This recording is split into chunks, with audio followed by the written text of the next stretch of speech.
ਹੁਣ ਆਨੰਦ ਦੀ ਬਰਸਾਤ ਕਰੀਏ ਉਸ ਤੋਂ ਪਹਿਲਾਂ ਤੁਹਾਨੂੰ ਵੀ ਪੁੱਛ ਲਈਏ ਕਿ ਕਿਸ ਤਰ੍ਹਾਂ ਹੋ ਤੁਸੀਂ ਸਾਰੇ, ਠੀਕ ਹੋ? ਸਰਦੀ ਤਾਂ ਨਹੀਂ ਲੱਗਦੀ ਕਿਸੇ ਨੂੰ?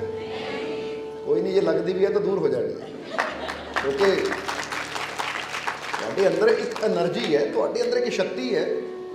ਅਗਰ ਉਸ ਸ਼ਕਤੀ ਦਾ, ਉਸ એનર્ਜੀ ਦਾ ਬੰਦੇ ਨੂੰ ਅਹਿਸਾਸ ਹੋ ਜਾਵੇ ਤਾਂ ਫਿਰ ਬੰਦਾ ਨਾ ਸਰਦੀ ਦੀ ਪਰਵਾਹ ਕਰਦਾ ਹੈ ਤਾਂ ਨਾ ਹੀ ਕਿਸੇ ਹਾਲਾਤ ਦੀ ਪਰਵਾਹ ਕਰਦਾ ਹੈ। ਕਿਉਂਕਿ ਅੱਗ ਦੇ ਅੰਦਰ ਗਰਮੀ ਕਿਹਨੇ ਰੱਖੀ ਹੈ? ਜਵਾਬ ਦੇਣਾ ਤੁਸੀਂ। ਅੱਗ ਦੇ ਅੰਦਰ ਗਰਮੀ ਹੈ ਜਾਂ ਨਹੀਂ? ਉਹਦੇ ਅੰਦਰ ਗਰਮੀ ਕਿਹਨੇ ਪੈਦਾ ਕੀਤੀ ਹੈ? ਉਸ ਪਰਮਾਤਮਾ ਨੇ, ਉਸ ਪ੍ਰਭੂ ਨੇ। ਹੁਣ ਜ਼ਰਾ ਗੌਰ ਕਰਨਾ, ਅੱਗ ਦੇ ਅੰਦਰ ਉਸਨੇ ਗਰਮੀ ਰੱਖੀ ਹੈ ਔਰ ਇਹ ਅਗਨੀ ਤੱਤ ਨੂੰ ਉਹਨੇ ਇੱਕ ਜਗ੍ਹਾ ਹੋਰ ਵੀ ਰੱਖਿਆ ਹੈ।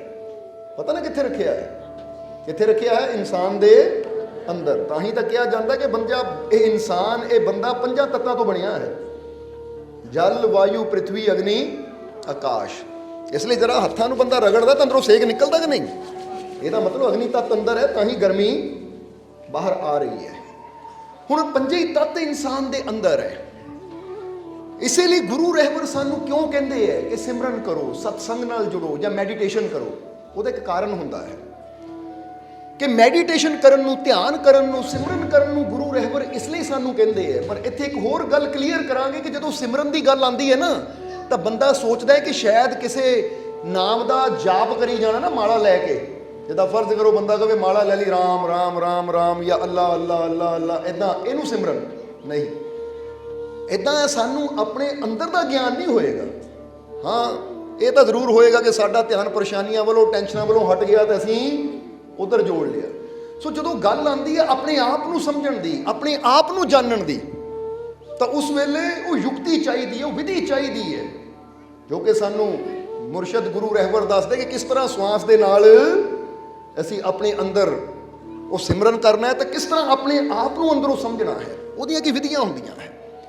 ਸੋ ਇੱਥੇ ਥੋੜ੍ਹਾ ਜਿਹਾ ਦੱਸਣਾ ਚਾਹਾਂਗੇ ਤੁਹਾਨੂੰ ਕਿ ਮੈਡੀਟੇਸ਼ਨ ਕਰਨ ਨੂੰ, ਧਿਆਨ ਕਰਨ ਨੂੰ, ਸਿਮਰਨ ਕਰਨ ਨੂੰ ਕਿਉਂ ਗੁਰੂ ਰਹਿਬਰ ਸਾਨੂੰ ਕਹਿੰਦੇ? ਉਹ ਇਸੇ ਲਈ ਕਹਿੰਦੇ ਹੈ ਕਿ ਜਦੋਂ ਅਸੀਂ ਸਿਮਰਨ ਕਰਦੇ ਹਾਂ, ਮੈਡੀਟੇਸ਼ਨ ਕਰਦੇ ਹਾਂ, ਸਾਡੀ ਸੁਰਤੀ ਅੰਦਰ ਜਾਂਦੀ ਹੈ। ਔਰ ਜਦੋਂ ਸੁਰਤੀ ਅੰਦਰ ਜਾਂਦੀ ਹੈ ਤਾਂ ਸਾਨੂੰ ਆਪਣੇ ਅੰਦਰ ਦੀਆਂ ਸ਼ਕਤੀਆਂ ਦਾ ਪਤਾ ਲੱਗਦਾ ਹੈ ਕਿ ਸਾਡੇ ਅੰਦਰ ਕਿਹੜੀ ਕਿਹੜੀ ਤਾਕਤ ਕੰਮ ਕਰ ਰਹੀ ਹੈ। ਹੁਣ ਅੱਜ ਤੁਸੀਂ ਪੜ੍ਹਦੇ ਹੋ ਕਿ ਲੈ ਵੀ ਸਾਡੇ ਅੰਦਰ, ਜਾਂ ਸੁਣਦੇ ਹੋ ਕਿ ਸਾਡੇ ਅੰਦਰ 5 ਤੱਤ ਹੈ। ਹੁਣ ਤੁਹਾਨੂੰ ਇਹੀ ਪੁੱਛਿਆ ਕਿ ਕਿੰਨੇ ਤੱਤਾਂ ਤੋਂ ਬਣਿਆ ਹੈ, ਤੁਸੀਂ ਕਹਿੰਦੇ ਹੋ 5 ਤੱਤਾਂ ਤੋਂ। ਜਾਂ ਤਾਂ ਤੁਸੀਂ ਸੁਣਿਆ ਹੈ ਜਾਂ ਫਿਰ ਪੜ੍ਹਿਆ ਹੈ, ਨਹੀਂ ਤਾਂ ਉੱਦਾਂ ਆਪਣਾ ਅਨੁਭਵ ਹੈ ਕੋਈ ਬੰਦੇ ਨੂੰ? ਅਨੁਭਵ ਦਾ ਮਤਲਬ ਹੁੰਦਾ ਕਿ ਮੈਂ ਅੰਦਰ ਜਾਣਿਆ ਹੈ, ਕਿ ਮੈਂ ਅੰਦਰ ਦੇਖਿਆ ਹੈ ਕਿ ਅਗਨੀ ਤੱਤ ਕਿੱਦਾਂ ਕੰਮ ਕਰਦਾ ਹੈ, ਜਾਂ ਜਲ ਤੱਤ ਕਿੱਦਾਂ ਕੰਮ ਕਰਦਾ ਹੈ, ਜਾਂ ਪ੍ਰਿਥਵੀ ਤੱਤ ਕਿੱਦਾਂ ਕੰਮ ਕਰਦਾ ਹੈ, ਜਾਂ ਵਾਯੂ ਦਾ ਤੱਤ ਕਿੱਦਾਂ ਕੰਮ ਕਰਦਾ ਹੈ। ਕਿ ਅਸੀਂ ਉਹ ਦੇਖਿਆ, ਅਨੁਭਵ ਕੀਤਾ ਆਪਣੇ ਅੰਦਰ? ਇਹ ਤਾਂ ਸਾਨੂੰ ਪਤਾ ਹੈ ਕਿ ਅਸੀਂ ਸਵਾਸ ਲੈਂਦੇ ਆ, ਹਵਾ ਅੰਦਰ ਜਾਂਦੀ ਤਾਂ ਸਾਡਾ ਜੀਵਨ ਮਿਲਦਾ ਹੈ। ਪਰ ਉਹ ਤੱਤ ਨੂੰ ਕੰਟਰੋਲ ਕਿੱਦਾਂ ਕੀਤਾ ਜਾਵੇ ਕਿ ਜਦੋਂ ਸਾਨੂੰ ਉਸ ਦੀ ਜ਼ਰੂਰਤ ਪਵੇ, ਜਦੋਂ ਸਾਨੂੰ ਉਸ ਦੀ ਜ਼ਰੂਰਤ ਪਵੇ ਤਾਂ ਕਿਸ ਤਰ੍ਹਾਂ ਆਪਣੇ ਉਹ ਤੱਤ ਨੂੰ ਅਸੀਂ ਹਾਈ ਵੀ ਕਰ ਸਕਦੇ ਹਾਂ, ਘਟਾ ਵੀ ਸਕਦੇ ਹਾਂ ਔਰ ਵਧਾ ਵੀ ਸਕਦੇ ਹਾਂ। ਸਮਝਦੇ ਹੋ ਕਿ ਨਹੀਂ? ਜਿੱਦਾਂ ਸਮਝ ਲਓ ਕਿ ਬੰਦੇ ਨੇ ਘਰ ਦੇ ਵਿੱਚ ਪੱਖਾ ਲਵਾਇਆ ਹੋਇਆ ਹੈ, ਜਾਂ ਏਸੀ ਲਵਾਇਆ ਹੋਇਆ ਹੈ, ਜਾਂ ਹੀਟਰ ਲਵਾਇਆ ਹੋਇਆ ਹੈ। ਹੁਣ ਬੰਦੇ ਨੂੰ ਪਤਾ ਹੈ ਕਿ ਮੈਂ ਏਸੀ ਦੀ ਕੂਲਿੰਗ ਘਟਾ ਵੀ ਸਕਦਾ ਹਾਂ, ਵਧਾ ਵੀ ਸਕਦਾ ਹਾਂ। ਜਦੋਂ ਬਾਹਰ ਗਰਮੀ ਜ਼ਿਆਦਾ ਹੈ ਤਾਂ ਮੈਂ ਕੀ ਕਰਦਾ ਹਾਂ, ਘਰ ਦੇ ਵਿੱਚ ਕੂਲਿੰਗ ਵਧਾ ਦਿੰਦਾ ਹਾਂ ਕਿ ਜੇ ਟੈਂਪਰੇਚਰ 25 ਤੇ ਹੋਵੇ, ਅਸੀਂ ਉਹਨੂੰ 22 ਤੇ ਕਰ ਦਿੰਦੇ ਹਾਂ, 18 ਤੇ ਕਰ ਦਿੰਦੇ ਹਾਂ, ਤਾਂ ਕਿ ਠੰਡੀ ਹਵਾ ਜ਼ਿਆਦਾ ਆਵੇ। ਕਿਉਂਕਿ ਪਤਾ ਕਿ ਬਾਹਰ ਠੰਡ ਜ਼ਿਆਦਾ ਹੈ। ਤਾਂ ਜੇ ਬਾਹਰ ਠੰਡ ਜ਼ਿਆਦਾ ਹੁੰਦੀ ਹੈ, ਅਸੀਂ ਹੀਟਰ ਚਲਾਉਂਦੇ ਹਾਂ, ਤਾਂ ਹੀਟਰ ਦਾ ਵੀ ਇੱਕ ਟੈਂਪਰੇਚਰ ਹੁੰਦਾ ਕਿ 1 ਨੰਬਰ ਤੇ ਚਲਾਉਣਾ ਹੈ, 2 ਤੇ ਚਲਾਉਣਾ, 3 ਤੇ ਚਲਾਉਣਾ ਹੈ। ਘਰ 'ਚ ਰੱਖਿਆ ਨਾ ਹੀਟਰ ਕਿਸੇ ਨੇ, ਉਹਦੇ ਬਟਨ ਹੁੰਦੇ ਹੈ ਕਿ ਤੁਸੀਂ 1 ਤੇ ਕਰਦੇ ਹੋ ਤਾਂ ਲੋ, 2 ਤੇ ਕਰਦੇ ਹੋ ਮੀਡੀਅਮ, 3 ਤੇ ਕਰਦੇ ਹੋ ਤਾਂ ਹਾਈ ਚੱਲਦਾ ਹੈ, ਯਾਨੀ ਜ਼ਿਆਦਾ ਗਰਮ ਹਵਾ ਆਉਂਦੀ ਹੈ। ਪੱਖੇ ਦੀ ਵੀ ਇਹੀ ਸਿਸਟਮ ਹੈ ਕਿ ਪੱਖੇ ਨੂੰ 1 ਨੰਬਰ ਤੇ ਚਲਾਓ, 2 ਤੇ ਚਲਾਓ, 3 ਤੇ ਚਲਾਓ, 4 ਤੇ ਚਲਾਓ, 5 ਤੇ ਚਲਾਓ। ਜਿੰਨਾ ਅਸੀਂ ਬਟਨ ਘੁਮਾਉਂਦੇ ਰਹਿੰਦੇ ਉਹਦੀ ਸਪੀਡ ਘਟਦੀ ਵੀ ਹੈ ਤਾਂ ਵੱਧਦੀ ਵੀ ਹੈ। ਉਹ ਕੰਟਰੋਲ ਹੈ। ਹੁਣ ਬੜੀ ਸਮਝਣ ਵਾਲੀ ਗੱਲ ਹੈ, ਜਿੱਦਾਂ ਹਰ ਚੀਜ਼ ਦਾ ਕੰਟਰੋਲ ਹੈ। ਚਾਹੇ ਤੁਸੀਂ ਗੱਡੀ ਵੀ ਦੇਖ ਲਓ, ਗੱਡੀ ਦੀ ਸਪੀਡ ਦਾ ਕੰਟਰੋਲ ਵੀ ਬੰਦੇ ਦੇ ਪੈਰ 'ਚ ਹੁੰਦਾ ਕਿ ਨਹੀਂ? ਕਿਉਂਕਿ ਬੰਦਾ ਰੇਸ ਦਿੰਦਾ ਹੈ। ਔਰ ਅੱਜ ਕੱਲ੍ਹ ਕਈ ਗੱਡੀਆਂ ਆ ਗਈ ਜਿਹਦਾ ਕੰਟਰੋਲ ਹੱਥ 'ਚ ਵੀ ਹੁੰਦਾ ਹੈ। ਸਮਝਦੇ ਹੋ ਕਿ ਨਹੀਂ? ਕਿ ਅਸੀਂ ਹੱਥ ਦੇ ਨਾਲ ਵੀ ਸਪੀਡ ਉਹਦੀ ਅਪ ਡਾਊਨ ਕਰ ਸਕਦੇ ਹਾਂ। ਸੋ ਇਹੀ ਚੀਜ਼ ਅਸੀਂ ਤੁਹਾਨੂੰ ਇੱਥੇ ਥੋੜ੍ਹਾ ਜਿਹਾ ਸਮਝਾਉਣਾ ਚਾਹੁੰਦੇ ਹਾਂ, ਕਿਉਂਕਿ ਸਤਸੰਗ ਦਾ ਮਤਲਬ ਹੀ ਇਹ ਹੁੰਦਾ ਜਿੱਥੇ ਸਾਡੇ ਅੰਦਰ ਦੀ ਗੱਲ ਕੀਤੀ ਜਾਵੇ।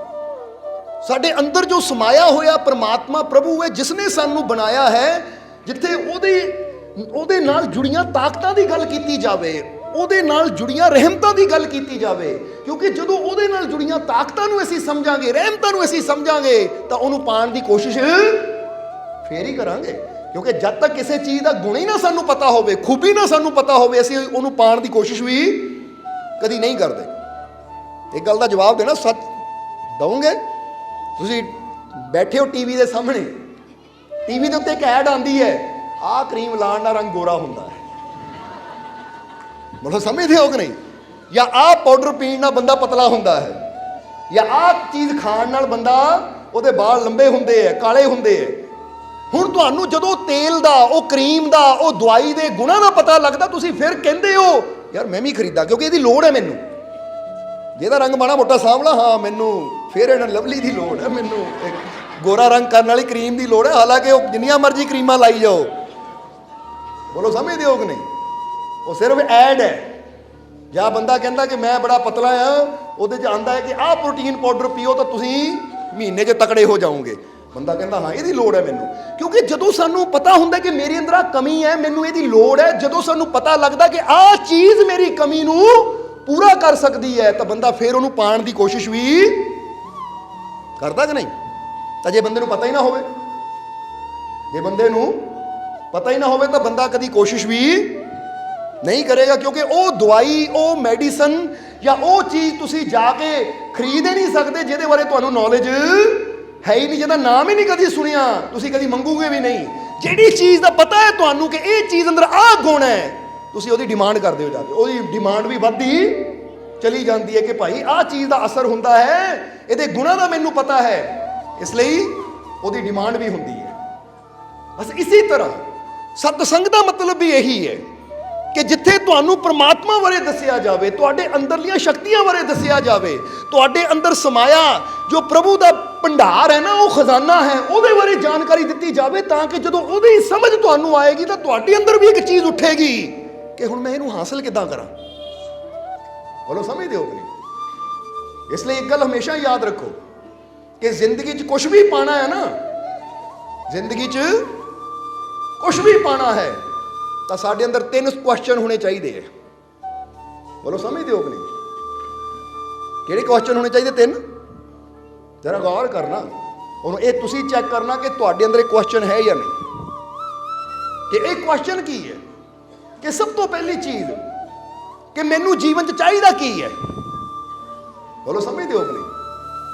ਹੁਣ ਜਦੋਂ ਬੰਦਾ ਸੋਚਦਾ ਮੈਨੂੰ ਜੀਵਨ 'ਚ ਚਾਹੀਦਾ ਕੀ ਹੈ, ਕਿਆ ਚਾਹੀਏ, ਕਿ ਜਿੱਦਾਂ ਬੰਦਾ ਕਿਆ ਚਾਹੀਏ, ਪਹਿਲਾ ਕੁਐਸਚਨ ਤਾਂ ਇਹ ਸਾਡੇ ਅੰਦਰ ਹੋਣਾ ਚਾਹੀਦਾ, ਮੈਨੂੰ ਜੀਵਨ 'ਚ ਚਾਹੀਦਾ ਕੀ ਹੈ, ਮੇਰੇ ਜੀਵਨ 'ਚ ਕਮੀ ਕੀ ਹੈ। ਹੁਣ ਮੈਨੂੰ ਜੋ ਚਾਹੀਦਾ ਹੈ, ਹੁਣ ਦੂਸਰੀ ਚੀਜ਼ ਹੈ, ਦੂਸਰਾ ਕੁਐਸਚਨ ਕਿਹੜਾ ਆਉਣਾ ਚਾਹੀਦਾ ਹੈ ਸਾਡੇ ਅੰਦਰ? ਕਿ ਦੂਸਰਾ ਕੁਐਸਚਨ ਇਹ ਹੈ ਕਿ ਇਹ ਚੀਜ਼ ਹੁਣ ਮੈਨੂੰ ਪਤਾ ਲੱਗ ਗਿਆ ਕਿ ਚਾਹੀਦੀ ਹੈ, ਹੁਣ ਇਹ ਮੈਨੂੰ ਮਿਲਣੀ ਕਿੱਥੇ ਹੈ। ਸਮਝਦੇ ਹੋ ਕਿ ਨਹੀਂ?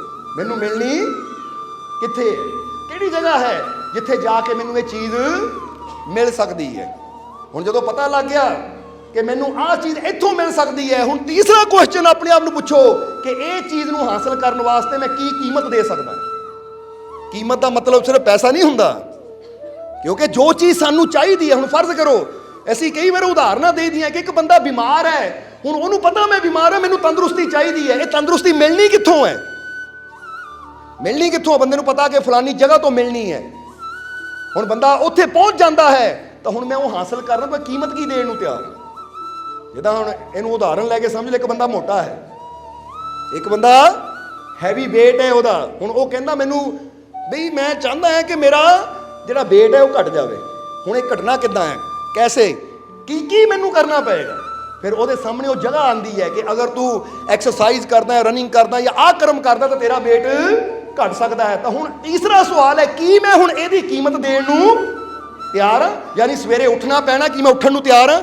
ਮੈਨੂੰ ਰਨਿੰਗ ਕਰਨੀ ਪੈਣੀ, ਕੀ ਮੈਂ ਮਿਹਨਤ ਕਰਨ ਨੂੰ, ਰਨਿੰਗ ਕਰਨ ਨੂੰ ਤਿਆਰ ਹੈ? ਮੈਨੂੰ ਤਲੀਆਂ ਚੀਜ਼ਾਂ ਜਾਂ ਮਿੱਠੀਆਂ ਚੀਜ਼ਾਂ ਬੰਦ ਕਰਨੀਆਂ ਪੈਣੀਆਂ, ਕੀ ਮੈਂ ਉਹ ਕੀਮਤ ਦੇਣ ਨੂੰ ਤਿਆਰ ਹਾਂ? ਸਵਾਦਾਂ ਨੂੰ ਛੱਡਣ ਨੂੰ ਤਿਆਰ ਹੈ? ਯਾਨੀ ਉਹ ਕੀਮਤ ਦੇਣ ਨੂੰ ਜਿਹੜਾ ਤਿਆਰ ਹੁੰਦਾ ਹੈ, ਉਹ ਬੰਦਾ ਉਹ ਚੀਜ਼ ਨੂੰ ਹਾਸਿਲ ਵੀ ਕਰ ਲੈਂਦਾ ਹੈ। ਇਸ ਲਈ 3 ਚੀਜ਼ਾਂ। ਪਹਿਲੀ ਕਿਹੜੀ ਚੀਜ਼? ਕਿ ਇਹ ਸਮਝਣ ਦੀ ਕੋਸ਼ਿਸ਼ ਕਰੋ ਕਿ ਇਸ ਲਈ ਮੇਰੇ ਜੀਵਨ 'ਚ ਕਮੀ ਕੀ ਹੈ, ਮੈਨੂੰ ਚਾਹੀਦਾ ਕੀ ਹੈ, ਔਰ ਫਿਰ ਇਹ ਚੀਜ਼ ਨੂੰ ਮੈਂ ਹਾਸਲ ਕਿੱਥੋਂ ਕਰ ਸਕਦਾ, ਕਿੱਦਾਂ ਹਾਸਲ ਕਰ ਸਕਦਾ ਆ, ਉਹ ਕਿਹੜਾ ਤਰੀਕਾ ਜਿਹਦਾ ਮੈਂ ਜਿਹਦੇ ਨਾਲ ਇਹਨੂੰ ਮੈਂ ਹਾਸਲ ਕਰ ਸਕਦਾ। ਹੁਣ ਤਰੀਕੇ ਦਾ ਪਤਾ ਲੱਗ ਗਿਆ ਤਾਂ ਕੀ ਹੁਣ ਮੈਂ ਉਹ ਤਰੀਕੇ ਨੂੰ, ਜੋ ਮੈਨੂੰ ਮਿਹਨਤ ਕਰਨੀ ਪੈਣੀ ਹੈ, ਜੋ ਮੈਨੂੰ ਕੋਸ਼ਿਸ਼ ਕਰਨੀ ਪੈਣੀ ਹੈ, ਉਹ ਹੈ ਕਿ ਕੀਮਤ, ਕੀ ਮੈਂ ਉਹ ਦੇਣ ਨੂੰ ਤਿਆਰ। ਅਗਰ ਮੈਂ ਤਿਆਰ ਹਾਂ ਤਾਂ ਫਿਰ ਮੈਨੂੰ ਕਾਮਯਾਬੀ ਵੀ ਜ਼ਰੂਰ ਮਿਲੇਗੀ, ਮੈਨੂੰ ਸਫਲਤਾ ਵੀ ਜ਼ਰੂਰ ਮਿਲੇਗੀ। ਇਸ ਲਈ ਆ ਜਾਈਏ ਹੁਣ ਕਿ ਇੱਥੇ ਅਸੀਂ ਵੀ ਇਹੀ ਸਮਝਣਾ ਹੈ, ਅਸੀਂ ਵੀ ਇਹੀ ਚੀਜ਼ ਨੂੰ ਸਮਝਣਾ ਹੈ ਕਿ ਉਸ ਪਰਮਾਤਮਾ ਨੇ ਸਾਡੇ ਅੰਦਰ ਜਿਹੜੀਆਂ ਸ਼ਕਤੀਆਂ ਰੱਖੀਆਂ ਹੈ, ਕਿ ਪਹਿਲਾ ਸਵਾਲ ਹੈ ਕਿ ਕੀ ਮੈਂ ਆਪਣੇ ਅੰਦਰ ਛੁਪੀਆਂ ਸ਼ਕਤੀਆਂ ਨੂੰ ਜਾਣਦਾ ਹਾਂ? ਜੇ ਨਹੀਂ ਜਾਣਦਾ ਤਾਂ ਕੀ ਮੈਂ ਉਹਨੂੰ ਜਾਣਨਾ ਚਾਹੁੰਦਾ ਹਾਂ? ਕੀ ਮੈਂ ਉਹਨੂੰ ਹਾਸਲ ਕਰਨਾ ਚਾਹੁੰਦਾ ਹਾਂ? ਜਦੋਂ ਸਾਡੇ ਅੰਦਰ ਆਉਂਦਾ ਹਾਂ ਮੈਂ ਉਹਨੂੰ ਹਾਸਲ ਕਰਨਾ ਚਾਹੁੰਦਾ ਹਾਂ, ਤਾਂ ਫਿਰ ਦੂਸਰੀ ਗੱਲ ਹੈ ਕਿ ਅਗਰ ਮੈਂ ਉਹਨੂੰ ਹਾਸਲ ਕਰਨਾ ਚਾਹੁੰਦਾ, ਮੈਨੂੰ ਉਹ ਪਾਣ ਦੀ ਯੁਕਤੀ ਕਿੱਥੋਂ ਮਿਲੇਗੀ, ਮੈਨੂੰ ਮਿਲੇਗੀ ਕਿੱਥੋਂ? ਤਾਂ ਫਿਰ ਆਉਂਦਾ ਹੈ ਕਿ ਮੈਨੂੰ ਉਹ ਮੁਰਸ਼ਦ ਗੁਰੂ ਦੇ ਨਾਲ ਜੁੜ ਕੇ ਉਹ ਯੁਕਤੀ ਮਿਲਣੀ ਹੈ। ਹੁਣ ਗੁਰੂ ਕੋਲ ਪਹੁੰਚ ਗਏ। ਹੁਣ ਤੀਸਰਾ ਸਵਾਲ ਹੈ ਕੀ ਹੁਣ ਮੈਂ ਉਹ ਕਰਨ ਨੂੰ ਤਿਆਰ ਹਾਂ, ਉਹ ਕੀਮਤ ਦੇਣ ਨੂੰ ਤਿਆਰ ਹਾਂ ਜੋ ਇਹਦੇ ਵਾਸਤੇ ਜ਼ਰੂਰੀ ਹੈ। ਕਿਉਂਕਿ ਜੇ ਗੁਰੂ ਕਹਿੰਦਾ ਰਾਤ ਤੜਕੇ ਉੱਠਣਾ ਹੈ ਤਾਂ ਮੈਨੂੰ ਉੱਠਣਾ ਪੈਣਾ ਹੈ। ਜੇ ਗੁਰੂ ਕਹਿੰਦਾ ਬੁਰਾਈ ਛੱਡਣੀ ਹੈ ਤਾਂ ਮੈਨੂੰ ਬੁਰਾਈ ਛੱਡਣੀ ਪੈਣੀ ਹੈ। ਜੇ ਗੁਰੂ ਕਹਿੰਦਾ ਕ੍ਰੋਧ ਛੱਡਣਾ ਹੈ ਜਾਂ ਨਿੰਦਿਆ ਦੀ ਆਦਤ ਛੱਡਣੀ ਹੈ ਜਾਂ ਨਸ਼ਿਆਂ ਨੂੰ ਛੱਡਣਾ ਹੈ, ਤਾਂ ਜਦੋਂ ਅਸੀਂ ਕੋਈ ਚੀਜ਼ ਛੱਡਦੇ ਹਾਂ ਤਾਂ ਸਮਝ ਲਓ ਕੀਮਤ ਦੇ ਰਹੇ ਹਾਂ। ਕਿਉਂਕਿ ਕੀਮਤ ਦਾ ਮਤਲਬ ਇਹ ਨਹੀਂ ਕਿ ਪੈਸਾ ਦੇ ਦਿੱਤਾ, ਕੀਮਤ ਦਾ ਮਤਲਬ ਹੈ ਜਦੋਂ ਅਸੀਂ ਟਾਈਮ ਦਿੰਦੇ ਹਾਂ, ਆਪਣਾ ਵਕਤ ਦਿੰਦੇ ਹਾਂ, ਜਾਂ ਆਪਣੇ ਅੰਦਰ ਦੀਆਂ ਜੋ ਕਮੀਆਂ ਹੈ ਨਾ ਉਹਨੂੰ ਦਿੰਦੇ ਹਾਂ, ਤੇ ਇਹਦਾ ਮਤਲਬ ਅਸੀਂ ਕੁਝ ਦੇ ਰਹੇ ਹਾਂ। ਇਹਦਾ ਮਤਲਬ ਸਾਡੇ ਅੰਦਰ ਹੈ ਇੱਕ ਇੱਛਾ ਉਹ ਚੀਜ਼ ਨੂੰ ਪਾਉਣ ਦੀ। ਔਰ ਜਿਹਦੇ ਅੰਦਰ ਇਹ ਭਾਵਨਾ ਹੁੰਦੀ ਹੈ ਕਿ ਮੈਂ ਵਾਕਿਆ ਹੀ ਉਹ ਚੀਜ਼ ਨੂੰ ਹਾਸਲ ਕਰਨਾ ਹੈ, ਜਿੱਦਾਂ ਹੁਣ ਬੁੱਲੇ ਸ਼ਾਹ ਦੇ ਅੰਦਰ ਭਾਵਨਾ ਸੀ ਮੈਂ ਗੁਰੂ ਨੂੰ ਰਾਜੀ ਕਰਨਾ ਹੈ, ਤਾਂ ਦੇਖ ਲਓ ਬੁੱਲੇ ਸ਼ਾਹ ਨੇ ਇਹ ਨਹੀਂ ਦੇਖਿਆ 1 ਸਾਲ 2 ਸਾਲ 1 ਦਿਨ 2 ਦਿਨ 12 ਸਾਲ ਕੀ ਕਰਦੇ ਰਹੇ ਬੁੱਲੇ ਸ਼ਾਹ। ਪਤਾ ਨਾ ਤੁਹਾਨੂੰ ਕਿ ਕੰਜਰੀ ਜਿਹੜੇ ਨੱਚਣ ਵਾਲੇ ਸੀ ਉਹਨਾਂ ਦੇ ਘਰ ਜਾ ਕੇ ਉਹ ਨੌਕਰੀ ਕਰਦੇ ਰਹੇ, ਉਹਨਾਂ ਦੇ ਘਰ ਜਾ ਕੇ ਬਰਤਨ ਵੀ ਮਾਂਜੇ, ਝਾੜੂ ਵੀ ਫੇਰਿਆ, ਔਰ ਜੋ ਨਹੀਂ ਕਰਨ ਵਾਲਾ ਸੀ ਉਹ ਵੀ ਕਰਮ ਬੁੱਲੇ ਸ਼ਾਹ ਨੇ ਉੱਥੇ ਰਹਿ ਕੇ ਨੌਕਰਾਂ ਦੀ ਤਰ੍ਹਾਂ ਕੀਤਾ। ਸਿਰਫ ਕਿਸ ਲਈ ਕਿ ਮੈਂ ਹਰ ਕੀਮਤ ਦੇਣ ਨੂੰ ਤਿਆਰ ਹਾਂ, ਬਸ ਮੈਨੂੰ ਮੇਰਾ ਯਾਰ ਰਾਜੀ ਚਾਹੀਦਾ ਹੈ। ਇਸ ਲਈ ਤਾਂ ਉਹਨਾਂ ਨੇ ਕਿਹਾ ਜੇ ਸਿਰ ਦਿੱਤਿਆਂ, ਬੁੱਲੇ ਸ਼ਾਹ ਆਪਣੇ ਢੰਗ ਨਾਲ ਕਹਿੰਦੇ ਹੈ, ਤਾਂ ਸੁਲਤਾਨ ਬਾਹੂ ਆਪਣੇ ਢੰਗ ਨਾਲ ਕਹਿੰਦੇ ਕਿ ਜੇ ਸਿਰ ਦਿੱਤਿਆਂ ਰੱਬ ਮਿਲ ਜਾਵੇ ਬਾਹੂ ਤਾਂ ਉਸ ਮੌਤੋਂ ਕੀ ਡਰਨਾ ਹੋ। ਜਾਂ ਬੁੱਲੇ ਸ਼ਾਹ ਵੀ ਕਹਿੰਦੇ ਹੈ ਕਿ ਜੇ ਸੂਲੀ ਚੜ ਕੇ ਵੀ ਯਾਰ ਰਾਜੀ ਹੁੰਦਾ ਹੈ ਤਾਂ ਜਿਹੜਾ ਆਸ਼ਿਕ ਹੈ ਹੱਸ ਕੇ ਸੂਲੀ ਚੜਨ ਨੂੰ ਤਿਆਰ ਹੈ, ਕਿਉਂਕਿ ਪਤਾ ਹੈ ਜੇ ਯਾਰ ਨੂੰ ਰਾਜੀ ਕਰਨਾ ਤਾਂ ਕੀਮਤ ਦੇਣੀ ਪੈਣੀ ਹੈ, ਫਿਰ ਚਾਹੇ ਉਹ ਸਿਰ ਹੋਵੇ ਜਾਂ ਸਮਾਂ ਹੋਵੇ ਜਾਂ ਕੁਝ ਵੀ ਹੋਵੇ। ਇਸ ਲਈ ਅੱਜ ਬੰਦਾ ਚਾਹੁੰਦਾ ਤਾਂ ਸਭ ਕੁਝ ਹੈ ਪਰ ਕੀਮਤ ਦੇਣ ਨੂੰ ਤਿਆਰ ਨਹੀਂ ਹੈ। ਔਰ ਇਹ ਯਾਦ ਰੱਖੋ ਹਮੇਸ਼ਾ ਕਿ ਦੁਨੀਆ ਦੇ ਉੱਪਰ ਵੀ ਅਸੀਂ ਦੇਖਦੇ ਹਾਂ ਨਾ, ਕਿਸੇ ਦੁਕਾਨ ਤੇ ਜਾਈਏ, ਕਿਸੇ ਰੇਹੜੀ ਵਾਲੇ ਕੋਲ ਜਾਈਏ ਤਾਂ ਬੰਦਾ ਕਹਿੰਦਾ ਹਾਂਜੀ ਆ ਕਿੰਨੇ ਦੀ ਚੀਜ਼ ਹੈ? ਇਹ ਭਾਈ 100 ਰੁਪਏ ਕਿਲੋ, ਕੋਈ ਡਿਸਕਾਊਂਟ ਕਰ ਲੈ। ਕਹਿੰਦੇ ਨਾ ਰੇਹੜੀ ਵਾਲੇ ਨੂੰ ਵੀ ਸਬਜ਼ੀ ਲੈਣ ਲੱਗਿਆ, ਫਲ ਫਰੂਟ ਲੈ ਲਿਆ, ਕੁਝ ਡਿਸਕਾਊਂਟ ਕਰ ਲੈ। ਹਾਂ ਵੀ ਕੱਪੜਾ ਕਿੱਦਾਂ ਹੈ, ਇਹ ਇੰਨੇ ਦਾ, ਕੁਝ ਡਿਸਕਾਊਂਟ ਕਰ ਲਓ। ਹਰ ਜਗ੍ਹਾ ਅਸੀਂ ਡਿਸਕਾਊਂਟ ਲੱਭਦੇ ਹਾਂ। ਔਰ ਇਦਾਂ ਦੀ ਆਦਤ ਬੰਦੇ ਨੂੰ ਪੈ ਗਈ, ਬੰਦਾ ਸੋਚਦਾ ਸ਼ਾਇਦ ਰੱਬ ਦੇ ਘਰ 'ਚ ਵੀ ਡਿਸਕਾਊਂਟ ਹੀ ਮਿਲ ਜਾਏਗਾ, ਅੱਧਾ ਸਿਰ ਦੇ ਦੇਵਾਂ, ਅੱਧਾ ਕੰਮ ਕਰ ਲਵਾਂ, ਚੱਲ ਜਾਏਗਾ। ਨਹੀਂ, ਰੱਬ ਦੇ ਘਰ ਜਦ ਵੀ ਹੋਣਾ ਨਾ ਸੰਪੂਰਨ ਜਾਣਾ ਪੈਣਾ ਹੈ। ਜਿੱਦਾਂ ਮੌਲਾਨਾ ਰੂਮੀ, ਉਹਨਾਂ ਦੀ ਇੱਕ ਖਾਸੀਅਤ ਸੀ, ਉਹ ਕਈਆਂ ਚੀਜ਼ਾਂ ਦੀਆਂ ਮਿਸਾਲਾਂ ਦੇ ਕੇ ਨਾ ਆਪਣੇ ਸੇਵਕਾਂ ਨੂੰ ਸਮਝਾਉਂਦੇ ਹੁੰਦੇ ਸੀ। ਮੌਲਾਨਾ ਰੂਮੀ ਇੱਕ ਵਾਰ ਉਹਨਾਂ ਨੇ ਆਪਣੇ ਸੇਵਕਾਂ ਨੂੰ ਮਿਸਾਲਾਂ ਦਿੱਤੀਆਂ, ਕੁਝ ਪੰਛੀਆਂ ਦੀਆਂ, ਕੁਝ ਜਾਨਵਰਾਂ ਦੀਆਂ। ਔਰ ਕੀ ਮਿਸਾਲ ਦਿੱਤੀ ਕਿ ਉਸ ਪਰਮਾਤਮਾ ਨੇ, ਉਸ ਪ੍ਰਭੂ ਨੇ ਜੋ ਵੀ ਚੀਜ਼ ਬਣਾਈ ਹੈ ਨਾ ਦੁਨੀਆ ਤੇ, ਜੋ ਵੀ ਚੀਜ਼ ਬਣਾਈ ਹੈ, ਹਰ ਚੀਜ਼ ਦੇ ਅੰਦਰ ਕੁਝ ਨਾ ਕੁਝ ਐਸਾ ਗੁਣ ਹੈ ਜਿੱਥੋਂ ਬੰਦਾ ਬਹੁਤ ਕੁਝ ਸਿੱਖ ਸਕਦਾ ਹੈ, ਜਿੱਥੋਂ ਬੰਦਾ ਬਹੁਤ ਕੁਝ ਸਮਝ ਸਕਦਾ ਹੈ। ਜਿਹਨੇ ਸਿੱਖਣਾ ਹੋਵੇ ਦੁਨੀਆ ਦੇ ਉੱਪਰ, ਇਹ ਪ੍ਰਮਾਤਮਾ ਨੇ ਜੋ ਬਣਾਇਆ, ਸਮਝ ਲਓ ਪੂਰਾ ਸੰਸਾਰ ਹੀ ਕਹਿ ਲਈਏ ਕਿਸਮ ਦਾ ਕਾਲਜ ਹੈ ਜੋ ਸਾਨੂੰ ਸਿਖਾ ਰਿਹਾ ਹੈ। ਤਾਂ ਜਿਹਨਾਂ ਸਿੱਖਣਾ ਹੈ ਉਹ ਹਰ ਸ਼ੈ ਤੋਂ ਕੋਈ ਨਾ ਕੋਈ ਗਿਆਨ ਲੈ ਲੈਂਦਾ ਹੈ, ਤਾਂ ਜਿਹਨਾਂ ਨਹੀਂ ਸਿੱਖਣਾ ਉਹਨੂੰ ਸਾਹਮਣੇ ਬਿਠਾ ਕੇ ਟੀਚਰ ਜਿੰਨਾ ਮਰਜ਼ੀ ਸਮਝਾਈ ਜਾਵੇ, ਉਹਨਾਂ ਫਿਰ ਵੀ ਫੇਲ ਹੀ ਹੋਣਾ ਹੈ। ਕਈ ਹੁੰਦੇ ਨਾ ਸਟੂਡੈਂਟ, ਜਿੰਨਾ ਮਰਜ਼ੀ ਕਰ ਲਓ, ਜਿੰਨਾ ਮਰਜ਼ੀ ਸਮਝਾ ਲਓ, ਘਰ ਜਾ ਕੇ ਹੋਮਵਰਕ ਨਹੀਂ ਕਰਨਾ, ਕੋਈ ਮਿਹਨਤ ਨਹੀਂ ਕਰਨੀ, ਹਰ ਵੇਲੇ ਖੇਲਣ ਵੱਲ ਧਿਆਨ, ਹਰ ਵੇਲੇ ਬਸ ਦੁਨੀਆ ਦੀ ਚੀਜ਼ਾਂ ਵੱਲ ਧਿਆਨ, ਤਾਂ ਜਦੋਂ ਰਿਜ਼ਲਟ ਆਉਂਦਾ ਹੈ ਤਾਂ ਫਿਰ ਕੀ ਹੁੰਦਾ ਹੈ? ਫੇਲ। ਹੁਣ ਉੱਥੇ ਅਸੀਂ ਇਹ ਨਹੀਂ ਕਹਿ ਸਕਦੇ ਟੀਚਰ ਦੀ ਗਲਤੀ, ਕਿਉਂਕਿ ਟੀਚਰ ਨੇ ਤੇ ਸਭ ਦੇ ਉੱਤੇ ਇੱਕੋ ਹੀ ਤਰ੍ਹਾਂ ਦੀ ਮਿਹਨਤ ਕੀਤੀ। ਹੁਣ ਫਰਜ਼ ਕਰੋ ਇੱਥੇ ਅਸੀਂ ਮਿਹਨਤ ਕਰ ਰਹੇ ਹਾਂ, ਸਮਝਾ ਰਹੇ ਹਾਂ, ਹੁਣ ਜਿਹੜੇ ਸਮਝਦਾਰ ਉਹਨਾਂ ਨੇ ਸਮਝ ਜਾਣਾ, ਤਾਂ ਜਿਹੜੇ ਨਹੀਂ ਸਮਝਦੇ ਉਹਨਾਂ ਨੇ ਇੱਥੋਂ ਉੱਠਣਾ, ਫੇਰ ਠੇਕੇ ਜਾ ਕੇ ਖੜ ਜਾਣਾ ਹੈ। ਬੋਲੋ ਸਮਝਦੇ ਹੋ ਕਿ ਨਹੀਂ? ਉਹਨਾਂ ਫਿਰ ਬਾਹਰ ਨਿਕਲ ਕੇ ਗਾਲੀ ਗਲੋਚ, ਲੜਾਈ ਝਗੜੇ ਸ਼ੁਰੂ ਕਰ ਦੇਣੇ। ਇਹਦਾ ਮਤਲਬ ਕਿ ਗਿਆਨ ਵੀ ਉਹੀ ਲੈ ਸਕਦਾ ਜਿਹੜਾ ਗਿਆਨ ਲੈਣ ਨੂੰ, ਸਮਝਣ ਨੂੰ ਅੰਦਰੋਂ ਤਿਆਰ ਹੁੰਦਾ ਹੈ ਕਿ ਮੈਂ ਇਹ ਚੀਜ਼ ਲੈਣੀ ਚਾਹੁੰਦਾ ਹਾਂ। ਜਿੱਦਾਂ ਅਸੀਂ ਇੱਕ ਮਿਸਾਲ ਦੇਈਦੀ ਹੈ ਕਿ ਕਈ ਵਾਰਾਂ ਕਈ ਇਨਸਾਨ ਕਹਿੰਦੇ ਮਾਲਕੋ ਸਤਸੰਗ 'ਚ ਨਹੀਂ ਆਉਂਦਾ, ਕਿ ਜ਼ਬਰਦਸਤੀ ਲੈ ਆਈਏ? ਬੋਲੋ ਸਮਝਦੇ ਹੋ ਕਿ ਨਹੀਂ, ਕਿ ਜ਼ਬਰਦਸਤੀ ਲੈ ਆਈਏ? ਫਿਰ ਸਾਨੂੰ ਉਸ ਵੇਲੇ ਕਿ ਉਹ ਗੱਲ ਯਾਦ ਆ ਜਾਂਦੀ ਹੈ ਕਿ ਘੋੜੇ ਨੂੰ ਤੁਸੀਂ ਖਿੱਚ ਧੂ ਕੇ ਜ਼ਬਰਦਸਤੀ ਨਦੀ ਤੱਕ ਲਿਜਾ ਤਾਂ ਸਕਦੇ ਆ, ਪਰ ਉਹਨੂੰ ਪਾਣੀ ਨਹੀਂ ਜ਼ਬਰਦਸਤੀ ਪਿਲਾ ਸਕਦੇ। ਪਿਲਾ ਸਕਦੇ ਪਾਣੀ? ਫੜ ਕੇ ਮੂੰਹ ਵੀ ਉਹਦਾ ਜਿੰਨਾ ਮਰਜ਼ੀ ਨਾ ਕਰੀ ਜਾਓ ਨਦੀ ਦੇ ਪਾਣੀ ਵਿੱਚ, ਉਹ ਪਾਣੀ ਅੰਦਰ ਨਗਾਏਗਾ ਆਪਣੀ ਮਰਜ਼ੀ ਨਾਲ। ਉਦੋਂ ਨਗਾਏਗਾ ਜਦੋਂ ਉਹਨੂੰ ਪਿਆਸ ਹੋਵੇ, ਨਹੀਂ ਤਾਂ ਖਿੱਚ ਕੇ ਤੁਸੀਂ, ਕਿਉਂਕਿ ਲਗਾਮ ਤੁਹਾਡੇ ਹੱਥ 'ਚ ਹੈ, ਖਿੱਚ ਕੇ ਤੁਸੀਂ ਲਿਜਾ ਸਕਦੇ ਹੋ, ਮਜਬੂਰ ਕਰ ਸਕਦੇ ਹੋ ਉਹਨੂੰ, ਨਦੀ ਦੇ ਕਿਨਾਰੇ ਲਿਜਾ ਸਕਦੇ ਹੋ। ਪਰ ਪਾਣੀ ਤਾਂ ਉਹਨੂੰ ਉਦੋਂ ਹੀ ਪੀਣਾ ਜਦੋਂ ਉਹਦੇ ਅੰਦਰ ਪਿਆਸ ਹੋਏਗੀ। ਇਹ ਤਾਂ ਕਰਕੇ ਦੇਖ ਲਿਓ, ਜੇ ਕਿਸੇ ਨੇ ਘਰ 'ਚ ਕੁੱਤਾ ਜਾਂ ਬਿੱਲੀ ਰੱਖੀ ਹੈ ਨਾ, ਕਿ ਕੁੱਤੇ ਨੂੰ ਜ਼ਬਰਦਸਤੀ ਪਾਣੀ ਦੇ ਨਾ ਇੱਕ ਭਾਂਡਾ ਲੈ ਜਾਓ, ਕੋਲ ਲੈ ਜਾਓ ਉਹਦੇ, ਪੀ ਇਹਨੂੰ ਪੀ, ਮਜ਼ਾਲ ਹੈ, ਇਹਨੂੰ ਪਿਆਸ ਨਹੀਂ ਲੱਗੀ ਤਾਂ ਉਹ ਕਦੀ ਪੀਏਗਾ ਹੀ ਨਹੀਂ। ਇਸੇ ਤਰ੍ਹਾਂ ਕਈ ਇਨਸਾਨ ਹੁੰਦੇ, ਤੁਸੀਂ ਜ਼ਬਰਦਸਤੀ ਜੇ ਨਾ ਗਿਆ ਨਾ ਸਤਸੰਗ 'ਚ, ਮੈਂ ਲੜਨਾ ਤੇਰੇ ਨਾਲ, ਮੈਂ ਤੇਰੇ ਨਾਲ ਬੋਲ, ਚੱਲ ਪਾਉਂਦਾ, ਉਹ ਮਜਬੂਰੀ 'ਚ ਹੁਣ ਲਗਾਮ ਤੁਹਾਡੇ ਹੱਥ 'ਚ ਖਿੱਚ ਕੇ ਤਾਂ ਲਿਆਂਦਾ, ਪਰ ਫਾਇਦਾ ਕੀ ਹੋਇਆ ਜੇ ਅੰਦਰ ਹੀ ਪ੍ਰੇਮ ਨਾ ਹੋਵੇ, ਜੇ ਅੰਦਰ ਹੀ ਪਿਆਸ ਨਾ ਹੋਵੇ। ਤਾਂ ਹੀ ਅਸੀਂ ਇੱਕ ਗੱਲ ਕਹੀ ਦੀ ਹੈ ਕਿ ਜਦੋਂ ਵੀ ਸਾਨੂੰ ਕਿਸੇ ਅੱਛੀ ਜਗ੍ਹਾ ਜਾਣ ਦਾ ਮੌਕਾ ਮਿਲੇ ਨਾ, ਮਜਬੂਰੀ 'ਚ ਨਾ ਜਾਓ, ਜ਼ਬਰਦਸਤੀ ਨਾ ਜਾਓ, ਟਾਈਮ ਕੱਢ ਕੇ ਪਿਆਰ ਨਾਲ ਜਾਓ, ਖੁਸ਼ੀ ਨਾਲ ਜਾਓ। ਕਿਉਂਕਿ ਜਿਹੜਾ ਪ੍ਰੇਮ ਨਾਲ ਜਾਂਦਾ ਹੈ, ਖੁਸ਼ੀ ਦੇ ਨਾਲ ਜਾ ਕੇ ਬਹਿੰਦਾ ਹੈ ਨਾ, ਉਹ ਫਿਰ ਸਿੱਖਦਾ ਵੀ ਹੈ, ਸਮਝਦਾ ਵੀ ਹੈ, ਔਰ ਆਪਣਾ ਜੀਵਨ ਬਦਲ ਵੀ ਲੈਂਦਾ ਹੈ। ਕਿਉਂਕਿ ਜੀਵਨ ਦਾ ਬਦਲਾਵ ਉਦੋਂ ਹੀ ਹੁੰਦਾ ਹੈ ਜਦੋਂ ਗੁਰੂਆਂ ਰਹਿਬਰਾਂ ਸੰਤਾਂ ਦੀ ਬਾਣੀ ਸਾਡੇ ਅੰਦਰ ਜਾਂਦੀ ਹੈ।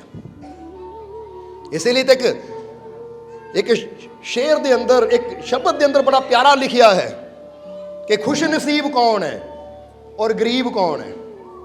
ਖੁਸ਼ ਨਸੀਬ ਕੌਣ ਹੈ ਔਰ ਅੱਗੇ ਕੀ ਕਿਹਾ ਸੀ? ਗਰੀਬ ਕੌਣ ਹੈ। ਹਾਂ, ਇਦਾਂ ਥੋੜਾ ਫਿਰ ਪਤਾ ਲੱਗਦਾ ਤੁਸੀਂ ਸੁਣ ਵੀ ਰਹੇ ਹੋ। ਕਿਤੇ ਨਾ ਹੋਵੇ ਘੋੜਾ ਨਦੀ ਤੱਕ ਤਾਂ ਆ ਗਿਆ, ਪਾਣੀ ਨਹੀਂ ਪੀਂਦਾ ਪਿਆ, ਸਰੀਰ ਤਾਂ ਸਾਡਾ ਸਤਸੰਗ ਵਿੱਚ ਆ ਗਿਆ, ਪਰ ਅੰਦਰੋਂ ਨਹੀਂ ਸੁਣਨਾ ਅਸੀਂ, ਅੰਦਰੋਂ ਨਹੀਂ ਸਮਝਣਾ ਅਸੀਂ, ਤਾਂ ਫਿਰ ਸਾਨੂੰ ਵੀ ਹੋਏਗਾ ਜ਼ਬਰਦਸਤੀ। ਅੱਛਾ ਪਹਿਲਾਂ ਦੱਸੋ, ਤੁਸੀਂ ਤਾਂ ਨਹੀਂ ਜ਼ਬਰਦਸਤੀ ਬੈਠਾ, ਕੋਈ ਪਿਆਰ ਨਹੀਂ ਬੈਠੇ ਹੋ ਨਾ, ਖੁਸ਼ੀ ਨਾਲ ਹੀ ਬੈਠੇ ਹੋ, ਫਿਰ ਠੀਕ ਹੈ। ਕਿਉਂਕਿ ਮਜ਼ਾ ਹੀ ਫਿਰ ਆਉਂਦਾ ਜਦੋਂ ਪਿਆਰਿਆਂ 'ਚ ਬੈਠੀਏ, ਫਿਰ ਮਜ਼ਾ ਕੁਛ ਹੋਰ ਹੁੰਦਾ ਹੈ। ਸੋ ਇੱਥੇ ਹੁਣ ਖੁਸ਼ ਨਸੀਬ ਕੌਣ ਹੈ ਔਰ ਗਰੀਬ ਕਿਹਨੂੰ ਕਿਹਾ ਗਿਆ ਹੈ, ਇਹ ਇਸ ਛੋਟੇ ਜਿਹੇ ਸ਼ਬਦ ਦੀ ਨਾ 2 ਲਾਈਨਾਂ ਦੇ ਅੰਦਰ ਬੜਾ ਪਿਆਰਾ ਦੱਸਿਆ ਗਿਆ ਹੈ कि संसार की हर एक शय से, संसार की यानी ये दुनिया की, संसार की हर एक शय से वो खुदा करीब होता है। जरा समझना तुसी की क्या कि दुनिया की हर एक शय नालों, दुनिया की हर एक चीज़ नालों तुहाडे नेड़े कौन है? ओ परमात्मा, ओ खुदा, ओ वाहिगुरु, ओ अल्लाह, ओ ईश्वर, ओ हरि, ओ राम, ओ मालिक, वो साडे सब तो करीब है। क्योंकि दुनिया की हर शय च फर्क है। तुसी किसी को जिन्ना मर्जी घुट के नाल भी ला लो, तां भी एक फर्क रहना ही है, क्योंकि वो है, तुसी हो। हुण एक बच्चे नूं बाप घुट के गल नाल ला भी लवे तो फिर भी बच्चे ने बच्चा ही रहना है, तो बाप ने बाप ही रहना है। वध तो वध 2 सेकंड 10 सेकंड 15 सेकंड नाल ला लेगा, फिर बच्चे ने इधर तो बाप ने इधर। इदां ही हर रिश्ते च हुंदा है। पर कहते हैं कि कोई ताकत ऐसी है कि जिहड़ी साडे रोम रोम जिद्दां समाई हुई है कि असीं मांस तां अपने हड्डियां तो जुदा कर सकते हैं, पर अपने रब नूं अपने तो जुदा नहीं कर सकते। इन्ना साडे नेड़े है, समझदे हो कि नहीं? कई कहते हैं कि नह नालों मांस नहीं जुदा हुंदा, कह दिंदे ना कहावत है, पर हो जाता है। कई बार एक्सीडेंट हुंदा है, पत्थर ते ठोकर लग जाती, नौ निकल जाता कि नहीं, बंदा कहता हो नौ ही उखड़ गया मेरा। बोलो समझदे हो कि नहीं? और कई ने सज़ा देनी होवे ना, कई बार देखिया कि जेलों में जो पहले समय हिटलर वर्गे होंदे सी, सज़ा दिंदे सी ना पलास नाल नहीं खिच दिंदे होंदे सी बंदे नूं तकलीफ देण वास्ते। कहंदे मांस नालों नह भी जुदे हो जाते हैं, पर वो रब अपने बंदे तो कदी जुदा नहीं हुंदा। फिर देखो कि उसदा प्यार किन्ना है साडे नाल। और हैरानी की गल है, इन्ना प्यार वो प्रभु, वो मालिक, वो भगवान साडे नाल करदा है कि वो एक पल भी सानू बना के साडे तो जुदा नहीं हुंदा। वो सानू बना के साडे रोम रोम च बस जाता है कि मेरी बनाई चीज़, ये मेरा बनाया इंसान है, इनू मैं कदी कल्ला नहीं छड्डना, हर वेले दे नाल रहना है, हर वेले दी रक्षा करनी है। पर एक इंसान ही है जिहड़ा उत्ते विश्वास नहीं करता। और जदों इंसान अपने मालिक ते विश्वास नहीं करता, तो उत्थों ही इंसान दे दुखां दी की हुंदी है शुरुआत। और जिद्दां ही इंसान ਨੂੰ ਆਪਣੇ ਅੰਦਰ ਬੈਠੇ ਮਾਲਿਕ ਤੇ ਭਰੋਸਾ ਹੋਣਾ ਸ਼ੁਰੂ ਹੋ ਜਾਂਦਾ ਹੈ, ਵਿਸ਼ਵਾਸ ਹੋਣਾ ਸ਼ੁਰੂ ਹੋ ਜਾਂਦਾ ਹੈ ਕਿ ਮੇਰਾ ਮਾਲਿਕ ਮੇਰੇ ਅੰਦਰ, ਮੇਰੇ ਰੋਮ ਰੋਮ 'ਚ ਵਸਦਾ ਹੈ, ਜਾਂ ਮੇਰਾ ਮਾਲਿਕ ਹਰ ਪਲ ਮੇਰੇ ਨਾਲ ਹੈ। ਜਦੋਂ ਪੂਰਾ ਵਿਸ਼ਵਾਸ ਇਨਸਾਨ ਦੇ ਅੰਦਰ ਭਰ ਜਾਂਦਾ ਹੈ ਤਾਂ ਉੱਥੋਂ ਹੀ ਇਨਸਾਨ ਦੇ ਸੁੱਖਾਂ ਦੀ ਸ਼ੁਰੂਆਤ ਹੁੰਦੀ ਹੈ, ਦੁੱਖਾਂ ਦਾ ਅੰਤ ਹੁੰਦਾ ਹੈ। ਜਿੱਦਾਂ ਤੁਸੀਂ ਕਿਤੇ ਸਾਈਨ ਬੋਰਡ ਦੇਖਦੇ ਹੋ ਨਾ, ਕਿਤੇ ਹਿਮਾਚਲ ਵੱਲ ਜਾਈਏ ਜਾਂ ਕਿਸੇ ਇੱਕ ਸਟੇਟ ਤੋਂ ਦੂਜੀ ਸਟੇਟ 'ਚ ਜਾਈਏ ਜਾਂ ਕਿਸੇ ਇੱਕ ਡਿਸਟ੍ਰਿਕਟ ਤੋਂ ਦੂਜੀ ਡਿਸਟ੍ਰਿਕਟ ਜਾਈਏ, ਜ਼ਿਲ੍ਹੇ 'ਚ ਜਾਈਏ ਤਾਂ ਲਿਖਿਆ ਹੁੰਦਾ ਹੈ ਇੱਥੇ ਇਹਦੀ ਹੱਦ ਖਤਮ ਹੁੰਦੀ ਹੈ, ਤਾਂ ਦੂਜੇ ਪਾਸੇ ਲਿਖਿਆ ਹੁੰਦਾ ਉਹਦੀ ਹੱਦ, ਇੱਦਾਂ ਹੁੰਦਾ ਕਿ ਨਹੀਂ? ਇੱਕ ਪਾਸੇ ਲਿਖਿਆ ਹੁੰਦਾ ਇਹਦੀ ਹੱਦ ਖਤਮ, ਅਗਲੇ ਪਾਸੇ ਲਿਖਿਆ ਹੁੰਦਾ ਉਹਦੀ ਹੱਦ। ਜਿੱਦਾਂ ਹੁਣ ਹਿਮਾਚਲ ਵਾਲੇ ਅਸੀਂ ਜਾਂਦੇ ਹਾਂ ਤਾਂ ਲਿਖਿਆ ਪੰਜਾਬ ਦੀ ਹੱਦ ਸਮਾਪਤ, ਤਾਂ ਅੱਗੇ ਬੋਰਡ ਲੱਗਾ ਕਿ ਹਿਮਾਚਲ ਦੇ ਵਿੱਚ ਤੁਹਾਡਾ ਸਵਾਗਤ। ਬਸ ਇਸੇ ਤਰ੍ਹਾਂ ਸਮਝ ਲਓ ਕਿ ਜਿਹੜਾ ਇਨਸਾਨ ਆਪਣੇ ਅੰਦਰ ਵਸਦੇ ਪ੍ਰਮਾਤਮਾ ਤੇ ਉਸ ਮਾਲਿਕ ਤੇ ਭਰੋਸਾ ਨਹੀਂ ਕਰਦਾ, ਫਿਰ ਸਮਝ ਲਓ ਇਹਦੇ ਦੁੱਖਾਂ ਦੀ ਹੱਦ ਸ਼ੁਰੂ। ਇੱਥੇ ਸੁੱਖਾਂ ਦੀ ਹੱਦ ਖਤਮ ਤਾਂ ਦੁੱਖਾਂ ਦੀ ਹੱਦ ਸ਼ੁਰੂ। ਹੁਣ ਅੱਗੇ ਦੁੱਖ ਹੀ ਮਿਲਣੇ ਹੈ। ਤਾਂ ਜਿਹੜਾ ਇਨਸਾਨ ਇਹ ਵਿਸ਼ਵਾਸ ਕਰ ਲੈਂਦਾ ਹੈ ਕਿ ਮੈਨੂੰ ਬਣਾਉਣ ਵਾਲਾ ਮੇਰਾ ਮਾਲਿਕ, ਮੈਨੂੰ ਪੈਦਾ ਕਰਨ ਵਾਲੀ ਸ਼ਕਤੀ ਮੇਰੇ ਨਾਲ ਹੈ, ਮੇਰੇ ਅੰਦਰ ਹੈ, ਔਰ ਮੈਨੂੰ ਯਕੀਨ ਹੈ ਉਹ ਹਰ ਜਗ੍ਹਾ ਮੇਰੀ ਰੱਖਿਆ ਕਰੇਗੀ, ਤਾਂ ਉੱਥੋਂ ਪਤਾ ਲੱਗਦਾ ਕਿ ਭਾਈ ਜੇ ਯਕੀਨ ਕਰ ਲਿਆ ਤਾਂ ਹੁਣ ਤੇਰੇ ਦੁੱਖਾਂ ਦੀ ਹੱਦ ਸਮਾਪਤ ਹੈ, ਤਾਂ ਖੁਸ਼ੀਆਂ ਦੀ ਹੱਦ ਸ਼ੁਰੂ ਹੈ। ਹੁਣ ਜ਼ਰਾ ਸਮਝਣਾ। ਔਰ ਜੇ ਹਾਲੇ ਤੱਕ ਦੁੱਖਾਂ 'ਚ ਘੁੰਮ ਰਹੇ ਤਾਂ ਮਤਲਬ ਕਿਤੇ ਨਾ ਕਿਤੇ ਟਟੋਲਣਾ ਹੈ, ਚੈੱਕ ਕਰਨਾ ਵਿਸ਼ਵਾਸ ਦੀ ਕਮੀ ਹੈ ਕੋਈ, ਇਸ ਲਈ ਦੇਖਣਾ ਹੈ। ਸੋ ਜਿਹਨਾਂ ਅੰਦਰ ਪਿਆਰ ਹੁੰਦਾ ਨਾ, ਵਿਸ਼ਵਾਸ ਹੁੰਦਾ ਹੈ, ਜਿੱਦਾਂ ਅਸੀਂ ਕਈ ਵਾਰ ਦੱਸਦੇ ਹਾਂ, ਇੱਥੇ ਵੀ ਜ਼ਿਕਰ ਕਰਾਂਗੇ ਕਿਉਂਕਿ ਕੱਲ੍ਹ ਹੀ ਕ੍ਰਿਸਮਸ ਗਈ ਹੈ, ਜੀਸਸ ਕ੍ਰਾਈਸਟ ਦਾ ਜਨਮ ਦਿਨ ਸੀ, ਇਸ ਲਈ ਉਹਨਾਂ ਦੀ ਇੱਕ ਗੱਲ ਕਰਾਂਗੇ ਕਿ ਲੋਕ ਕਹਿੰਦੇ ਸੀ, ਲੋਕਾਂ ਨੇ ਕੁਐਸਚਨ ਕੀਤਾ, ਸਵਾਲ ਕੀਤਾ ਕਿ ਜਦੋਂ ਜੀਸਸ ਨੂੰ ਸੂਲੀ ਤੇ ਚੜਾਇਆ ਗਿਆ, ਸਲੀਬ ਤੇ ਚੜਾਇਆ ਗਿਆ, ਤਾਂ ਕਿੰਨੇ ਤਸੀਹੇ ਦਿੱਤੇ ਗਏ, ਉਹਨਾਂ ਦੇ ਕੋੜੇ ਵੀ ਪਿੱਠ ਤੇ ਮਾਰੇ ਗਏ, ਲਹੂ ਲਹਾਨ ਕੀਤਾ ਗਿਆ, ਇੰਨਾ ਬੁਰਾ ਹਾਲ ਕੀਤਾ ਗਿਆ ਉਹਨਾਂ ਦਾ ਕਿ ਸ਼ਾਇਦ ਕਿਸੇ ਜਾਨਵਰ ਨਾਲ ਵੀ ਬੰਦਾ ਇਦਾਂ ਦਾ ਸਲੂਕ ਨਹੀਂ ਕਰਦਾ ਜਿੱਦਾਂ ਉਹਨਾਂ ਨਾਲ ਕੀਤੀ ਗਈ, ਕਿ ਸਾਰਿਆਂ ਸਾਹਮਣੇ ਉਹਨਾਂ ਨੂੰ ਬੰਨ੍ਹ ਕੇ, ਹੱਥਾਂ ਨੂੰ ਬੰਨ੍ਹ ਕੇ ਪਿੱਠ ਤੇ ਇੰਨੇ ਕੋੜੇ ਮਾਰੇ ਗਏ ਕਿ ਪਿੱਠ ਵੀ ਸਾਰੀ ਚਮੜੀ ਉਤਰ ਗਈ। ਕਹਿੰਦੇ ਜਦੋਂ ਇੰਨੀ ਭਾਰੀ ਸਲੀਬ ਜਿਹਨੂੰ 10 ਆਦਮੀ ਉਠਾ ਕੇ ਲਿਆਏ ਸੀ, ਉਹ ਇਕੱਲੇ ਜੀਸਸ ਦੇ ਮੋਢਿਆਂ ਤੇ ਰੱਖੀ, ਘੜੀਸ ਕੇ ਲਿਜਾਣ ਨੂੰ ਕਿਹਾ, ਵੀ ਚੜਾਈ ਤੇ ਪਹਾੜ ਤੇ ਲੈ ਕੇ ਜਾਣ ਨੂੰ। ਜਦੋਂ ਰਸਤੇ 'ਚ ਗਿਰਦੇ ਸੀ, ਡਗਮਗਾਉਂਦੇ ਸੀ, ਤਾਂ ਉਹਨਾਂ ਦੇ ਕੋੜੇ ਪੈਂਦੇ ਸੀ, ਇੱਦਾਂ ਦਾ ਹਾਲ। ਪਰ ਫਿਰ ਵੀ ਜੀਸਸ ਦੇ ਜ਼ੁਬਾਨ ਤੇ ਕੀ ਸੀ? ਐ ਮੇਰੇ ਪਰਮ ਪਿਤਾ ਪਰਮਾਤਮਾ ਤੇਰਾ ਸ਼ੁਕਰ ਹੈ। ਜਰਾ ਸੋਚੋ, ਜੇ ਬੰਦਾ ਸੋਚੇ ਤਾਂ ਉਹ ਤਕਲੀਫਾਂ ਸਾਹਮਣੇ, ਬੰਦੇ ਦੀ ਤਕਲੀਫ ਤਾਂ ਹੈ ਹੀ ਬੜੀ ਛੋਟੀ, ਸਮਝਦੇ ਹੋ ਕਿ ਨਹੀਂ? ਉਹ ਹਰ ਹਾਲਤ ਵਿੱਚ ਆਪਣੇ ਮਾਲਿਕ ਦਾ ਸ਼ੁਕਰ ਕਰਦੇ ਸੀ। ਔਰ ਫਿਰ ਜਦੋਂ ਸਲੀਬ ਤੇ ਉਹਨਾਂ ਨੂੰ ਉਹੀ ਸਲੀਬ ਪਹਾੜ ਤੇ ਖਿੱਚ ਕੇ ਲਗੇ, ਟੰਗਿਆ ਗਿਆ, ਚੜਾਇਆ ਗਿਆ, ਹੱਥਾਂ 'ਚ ਕਿਲ ਠੋਕੇ ਜਾ ਰਹੇ ਸੀ, ਪੈਰਾਂ 'ਚ ਕਿਲ ਠੋਕੇ ਗਏ, ਪੈਰ ਤੇ ਪੈਰ ਰੱਖ ਕੇ ਉੱਤੇ ਕਿਲ ਠੋਕੇ ਗਏ, ਇੱਥੇ ਕੰਡਿਆਂ ਦਾ ਤਾਜ ਪਾਇਆ ਗਿਆ। ਜਦੋਂ ਪਾ ਰਹੇ ਸੀ ਤਾਂ ਫਸਦਾ ਨਹੀਂ ਸੀ, ਜ਼ੋਰ ਨਾ ਮਾਰਿਆ ਤਾਂ ਕੰਡੇ ਵੀ ਅੰਦਰ, ਜਿੱਦਾਂ ਹੁਣ ਕਹਿੰਦਾ ਕਿਸੇ ਚੀਜ਼ ਨੂੰ ਐਨ ਉਹ ਕਰ ਦੇਣਾ। ਫਿਰ ਵੀ ਉੱਥੇ ਬਹਿ ਕੇ ਵੀ ਜੀਸਸ ਨੇ ਕੀ ਕਿਹਾ? ਐ ਪਰਮ ਪਿਤਾ ਪਰਮਾਤਮਾ ਇਹਨਾਂ ਨੂੰ ਮਾਫ ਕਰ ਦੇ, ਇਹ ਅਣਜਾਣ, ਇਹਨਾਂ ਨੂੰ ਨਹੀਂ ਪਤਾ ਇਹ ਕੀ ਕਰ ਰਹੇ। ਇਹਨੂੰ ਕਹਿੰਦੇ ਸ਼ਾਂਤੀ ਦੀ, ਸ਼ਮਾ ਦੀ ਮੂਰਤ। ਹੁਣ ਉੱਥੇ ਕੁਐਸਚਨ ਆਇਆ ਕਿ ਜੇ ਜੀਸਸ ਵਾਕਈ ਪ੍ਰਭੂ ਦੇ, ਖੁਦਾ ਦੇ ਪੈਗੰਬਰ ਸੀ ਜਾਂ ਉਹਨਾਂ ਦੇ ਬੇਟੇ ਸੀ, ਤਾਂ ਇੰਨੀਆਂ ਤਕਲੀਫਾਂ ਉਹਨਾਂ ਨੇ ਕਿਉਂ ਚੱਲੀਆਂ? ਇੰਨੇ ਦੁੱਖ ਕਿਉਂ ਚੱਲੇ? ਚਮਤਕਾਰ ਕਿਉਂ ਨਹੀਂ ਕੀਤਾ ਉਹਨਾਂ ਨੇ? ਚਮਤਕਾਰ ਕਿਉਂ ਨਹੀਂ ਕੀਤਾ? ਬੰਦੇ ਦੇ ਮਨ 'ਚ ਪਤਾ ਕਿਹਨੂੰ ਚਮਤਕਾਰ ਬੰਦਾ ਕਹਿੰਦਾ ਹੈ? ਕਿ ਚਮਤਕਾਰ ਕਿਉਂ ਨਹੀਂ ਕੀਤਾ? ਕਿ ਜਦੋਂ ਉਹਨਾਂ ਨੂੰ ਤਕਲੀਫਾਂ ਦਿੱਤੀਆਂ ਜਾ ਰਹੀਆਂ ਸੀ, ਹੱਥਾਂ 'ਚ ਕਿਲ ਠੋਕੇ ਜਾ ਰਹੇ ਸੀ, ਤਾਂ ਰੱਬ ਨੇ ਬਚਾਇਆ ਕਿਉਂ ਨਹੀਂ? ਚਮਤਕਾਰ ਕਿਉਂ ਨਹੀਂ ਹੋਇਆ? ਤਾਂ ਹੁਣ ਜੇ ਬੰਦੇ ਦੇ ਨਜ਼ਰੀਏ ਨਾਲ ਦੇਖਿਆ ਜਾਵੇ ਤਾਂ ਬੰਦਾ ਕਹਿੰਦਾ ਚਮਤਕਾਰ ਕਿਉਂ ਨਹੀਂ ਹੋਇਆ? ਤਾਂ ਅਸੀਂ ਕਵਾਂਗੇ ਕਿ ਅਸੀਂ ਕਿਹਨੂੰ ਚਮਤਕਾਰ ਕਹਿੰਦੇ ਹਾਂ? ਅਸੀਂ ਚਮਤਕਾਰ ਕਿਹਨੂੰ ਕਹਿੰਦੇ ਹਾਂ? ਕਿ ਇਹ ਚਮਤਕਾਰ ਹੈ ਕਿ ਸਾਡੇ ਤੋਂ ਕੋਈ ਦੁੱਖ ਆਵੇ, ਸਾਡੇ ਤੇ ਕੋਈ ਪਰੇਸ਼ਾਨੀ ਆਵੇ, ਤਾਂ ਕੋਈ ਆਵੇ ਇਦਾਂ ਦਾ ਤੂਫਾਨ ਕਿ ਜਿਹੜੇ ਸਾਨੂੰ ਪਰੇਸ਼ਾਨੀ ਦੇਣ ਵਾਲੇ ਸਾਰੇ ਖਤਮ ਹੋ ਜਾਣ। ਕਿ ਇਹ ਚਮਤਕਾਰ ਹੈ? ਜਾਂ ਫਿਰ ਹਰ ਤਕਲੀਫ ਨੂੰ ਝੱਲ ਕੇ, ਹਰ ਦੁੱਖ ਨੂੰ ਝੱਲ ਕੇ ਫਿਰ ਵੀ ਆਪਣੇ ਪਿਤਾ ਨੂੰ ਕਹਿਣਾ ਕਿ ਇਹ ਪਿਤਾ ਤੇਰਾ ਸ਼ੁਕਰ ਹੈ, ਇਹ ਅਸਲੀ ਚਮਤਕਾਰ। ਕਿਉਂਕਿ ਇੱਥੋਂ ਪਤਾ ਲੱਗਦਾ ਕਿ ਇਹ ਪਿਆਰਾ ਹੈ, ਇਹ ਹਰ ਦੁੱਖ ਨੂੰ ਝੱਲ ਕੇ ਵੀ ਕਹਿ ਰਿਹਾ ਹੈ ਮਾਲਿਕ ਤੇਰਾ ਸ਼ੁਕਰ ਹੈ। ਇਹ ਚਮਤਕਾਰ ਕਰ ਰਿਹਾ ਹੈ ਜੋ ਦੁਨੀਆ ਨਹੀਂ ਕਰ ਸਕਦੀ, ਇਹ ਰੱਬ ਦਾ ਪਿਆਰਾ ਕਰ ਰਿਹਾ ਹੈ। ਕਿਉਂਕਿ ਚਮਤਕਾਰ ਦਾ ਮਤਲਬ ਹੁੰਦਾ ਆਪਣੇ ਰੱਬ ਦੀ ਰਜ਼ਾ 'ਚ ਰਾਜ਼ੀ ਰਹਿਣਾ। ਅਸਲੀ ਚਮਤਕਾਰ ਤਾਂ ਹੈ ਕਿ ਕਿਹੜੇ ਹਾਲਾਤ ਹੈ ਸਾਡੀ ਜ਼ੁਬਾਨ ਤੇ ਕਦੀ ਸ਼ਿਕਵਾ ਸ਼ਿਕਾਇਤ ਨਾ ਆਵੇ। ਕਹਿੰਦੇ ਆਹ ਬੰਦੇ ਨੇ ਚਮਤਕਾਰ ਕਰਤਾ ਭਾਈ। ਔਰ ਨਾਮ ਵੀ ਫਿਰ ਕਿਹਨਾਂ ਦਾ ਹੁੰਦਾ ਦੁਨੀਆ ਤੇ? ਉਹਨਾਂ ਦਾ ਹੀ ਹੁੰਦਾ ਹੈ। ਸਮਝਦੇ ਹੋ ਕਿ ਨਹੀਂ? ਹੁਣ ਨਹੀਂ ਤਾਂ ਦੁਨੀਆ ਤੇ ਬਹੁਤ ਰਾਜੇ ਮਹਾਰਾਜੇ ਆਏ ਕਿ ਕਿਸੇ ਨੇ ਰਾਜੇ ਨੂੰ ਗਾਲ ਕੱਢੀ, ਰਾਜੇ ਨੇ ਉਹਦੀ ਗਰਦਨ ਉਡਾ ਦਿੱਤੀ। ਕਿਸੇ ਨੇ, ਹੁਣ ਤੁਸੀਂ ਆਪ ਨੂੰ ਦੇਖੋ ਕਿ ਕਈ ਵਾਰ ਤੁਸੀਂ ਦੇਖਦੇ ਨਾ ਬਾਜ਼ਾਰਾਂ 'ਚ ਝਗੜੇ ਹੁੰਦੇ ਆ, ਭਾਈ ਕਿਉਂ ਹੋਇਆ ਨਾ, ਮੈਂ ਗਲਤ ਬੋਲਿਆ ਸੀ ਤਾਂ ਝਗੜਾ ਹੋ ਰਿਹਾ ਹੈ। ਤੇ ਇਦਾਂ ਦੇ ਬੰਦਿਆਂ ਨੂੰ ਯਾਦ ਵੀ ਕੋਈ ਰੱਖਦਾ ਹੈ? ਯਾਦ ਵੀ ਰੱਖਦਾ ਕੋਈ ਰਾਜਿਆਂ ਮਹਾਰਾਜਿਆਂ ਨੂੰ ਯਾਦ ਰੱਖਦਾ ਜਿਨ੍ਹਾਂ ਨੇ ਕਿੰਨਿਆਂ ਨੂੰ ਕਤਲ ਕਰਾ ਦਿੱਤਾ? ਜਾਂ ਕੋਈ ਯਾਦ ਰੱਖਦਾ ਕਿ ਮੈਨੂੰ ਕਿਸੇ ਨੇ ਬੁਰਾ ਬੋਲਿਆ ਸੀ ਤੇ ਮੈਂ ਝਗੜਾ ਕਰਤਾ? ਯਾਦ ਉਹਨੂੰ ਕੀਤਾ ਜਾਂਦਾ ਹੈ ਜਿਹਦੇ ਅੰਦਰ ਪ੍ਰਮਾਤਮਾ ਵਾਲੇ ਗੁਣ ਹੁੰਦੇ ਹੈ। ਔਰ ਪ੍ਰਮਾਤਮਾ ਦਾ ਗੁਣ ਕੀ ਹੈ? क्षमा, शांति, प्रेम, दया, करुणा। समझते हो कि नहीं? इसलिए कुछ ऐसे गुण ਸਾਨੂੰ ਆਪਣੇ ਅੰਦਰ ਪੈਦਾ ਕਰਨੇ ਚਾਹੀਦੇ ਕਿ ਹਰ ਤਰ੍ਹਾਂ ਦੇ ਹਾਲਾਤ ਵਿੱਚ ਜਦੋਂ ਅਸੀਂ ਆਪਣੇ ਮਾਲਿਕ ਦਾ ਸ਼ੁਕਰ ਕਰਦੇ ਹਾਂ ਤਾਂ ਕਹਿੰਦੇ ਹੈ ਕਿ ਦੁਨੀਆ ਚਮਤਕਾਰ ਉਹਨੂੰ ਕਹਿੰਦੀ ਹੈ ਕਿ ਮੈਂ ਜੋ ਚਾਹੁੰਦਾ ਰੱਬ ਉਹ ਕਰੇ ਤਾਂ ਚਮਤਕਾਰ ਹੋ ਗਿਆ, ਪਰ ਅਸੀਂ ਚਮਤਕਾਰ ਉਹਨੂੰ ਕਹਿੰਦੇ ਆ ਕਿ ਜੋ ਮੇਰਾ ਮਾਲਿਕ ਚਾਹੁੰਦਾ ਮੈਂ ਉਹ ਕਰਾਂ ਤਾਂ ਫਿਰ ਚਮਤਕਾਰ ਹੋ ਗਿਆ। ਫਰਕ ਸਮਝ ਆਈ ਕਿ ਨਹੀਂ? ਹੁਣ ਬੰਦਾ ਕਹੇ ਠੰਡ ਬਹੁਤ ਹੈ, ਐ ਰੱਬਾ ਸੂਰਜ ਚੜਾ ਦੇ, ਜੇ ਚੜਾ ਦੇ ਮੈਂ ਚਮਤਕਾਰ ਹੋ ਜਾਵੇ, ਬੰਦਾ ਇਹਨੂੰ ਚਮਤਕਾਰ ਮੰਨੇਗਾ ਕਿਉਂਕਿ ਮੈਂ ਚਾਹੁੰਦਾ ਸੂਰਜ ਨਿਕਲੇ, ਤੂੰ ਚੜਾ ਦੇ ਤਾਂ ਚਮਤਕਾਰ ਹੈ। ਤਾਂ ਜੇ ਰੱਬ ਕਵੇ ਕਿ ਮੈਂ ਧੁੰਦ ਕੀਤੀ ਹੈ ਤੂੰ ਸ਼ੁਕਰ ਕਰ ਤਾਂ ਮੇਰੇ ਵਾਸਤੇ ਚਮਤਕਾਰ ਹੈ ਕਿ ਮੇਰੇ ਪਿਆਰੇ ਨੇ ਮੇਰੀ ਰਜ਼ਾ ਮੰਨ ਲਈ। ਹੁਣ ਅਸੀਂ ਰੱਬ ਨੂੰ ਖੁਸ਼ ਕਰਨਾ ਹੈ ਜਾਂ ਆਪਣੇ ਮਨ ਨੂੰ ਇੱਕ ਖੁਸ਼ ਕਰਨਾ ਹੈ? ਜਰਾ ਸਮਝਣ ਵਾਲੀ ਗੱਲ ਹੈ।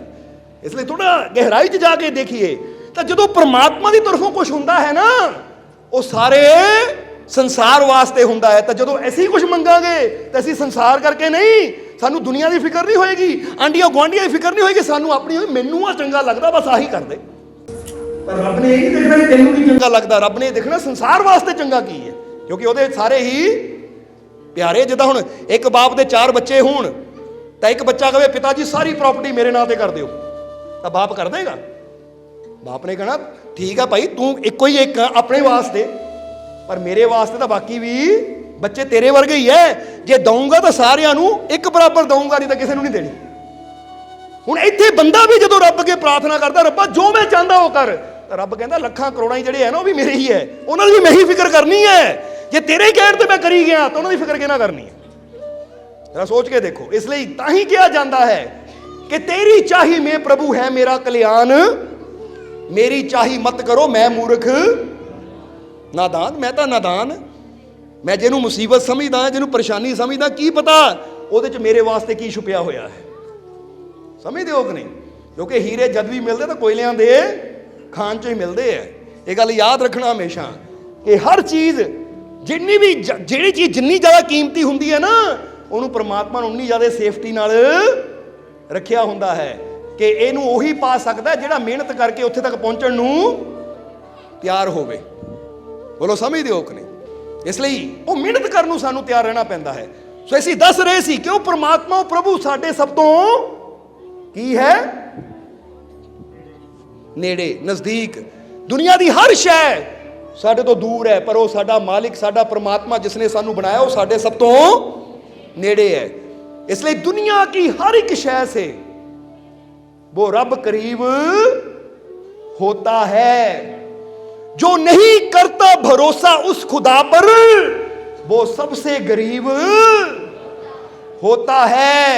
जो बसा लेता है दिल में तस्वीर यार को वही दुनिया में सबसे खुश नसीब होता है। गौर करना ਇਹ 4 ਲਾਈਨਾਂ ਦੇ ਅੰਦਰ ਕੀ ਕਮਾਲ ਦੀ ਗੱਲ ਕਹਿ ਦਿੱਤੀ कि सब तो पहली गल तो इशारा होया कि दुनिया की हर एक शय से वो खुदा करीब होता है, वो रब करीब होता है कि सब तो ज़्यादा नेड़े वो परमात्मा है तेरे। इसलिए जिन्ना तू ज़्यादा उस पर विश्वास करेगा उन्ना ही तेरे जीवन च खुशियाँ जल्दी आनगियां, उन्नी हद सुखां दी जल्दी शुरू हो जाएगी, उन्ने दुख जल्दी खत्म होणगे। समझदे हो कि नहीं? क्योंकि वो सब तो नेड़े है साडे। और फिर अगली लाइन च की क्या? गरीब कौन है? ਅੱਜ ਬੰਦਾ ਕਹਿੰਦਾ ਉਹ ਗਰੀਬ ਹੈ ਜਿਹਦੇ ਕੋਲ ਪੈਸਾ ਹੈ ਨਹੀਂ, ਜਿਹਦੇ ਕੋਲ ਘਰ ਹੈ ਨਹੀਂ, ਜਿਹਦੇ ਕੋਲ ਕਾਰ ਹੈ ਨਹੀਂ। ਪਰ ਇਸ ਲਾਈਨ ਦੇ ਅੰਦਰ ਦੱਸਿਆ ਗਿਆ ਹੈ कि जो नहीं करता भरोसा खुदा पर वो सबसे गरीब होता है। क्योंकि ਜਿਹੜੇ ਆਪਣੇ ਰੱਬ ਤੇ ਭਰੋਸਾ ਨਹੀਂ ਕਰਦੇ, ਆਪਣੇ ਪ੍ਰਮਾਤਮਾ ਪ੍ਰਭੂ ਤੇ ਭਰੋਸਾ ਨਹੀਂ ਕਰਦੇ, ਉਹ ਫਿਰ ਗਰੀਬ ਹੀ ਹੈ। ਕਿਉਂਕਿ ਉਹਨਾਂ ਕੋਲ ਇਹ ਸੱਚਾ ਧਨ ਹੈ ਨਹੀਂ ਜਿਹਨੇ ਹਰ ਜਗ੍ਹਾ ਉਹਦੀ ਰੱਖਿਆ ਕਰਨੀ ਹੈ। ਬੋਲੋ ਸਮਝਦੇ ਹੋ ਕਿ ਨਹੀਂ? क्योंकि ठीक है बंदा कहता पैसा जीवन वास्ते जरूरी है, कपड़ा जीवन वास्ते जरूरी है, मकान जीवन वास्ते जरूरी है, गड्डी ये साधन है जिहदे नाल साडा जीवन थोड़ा आसान हो जाता है।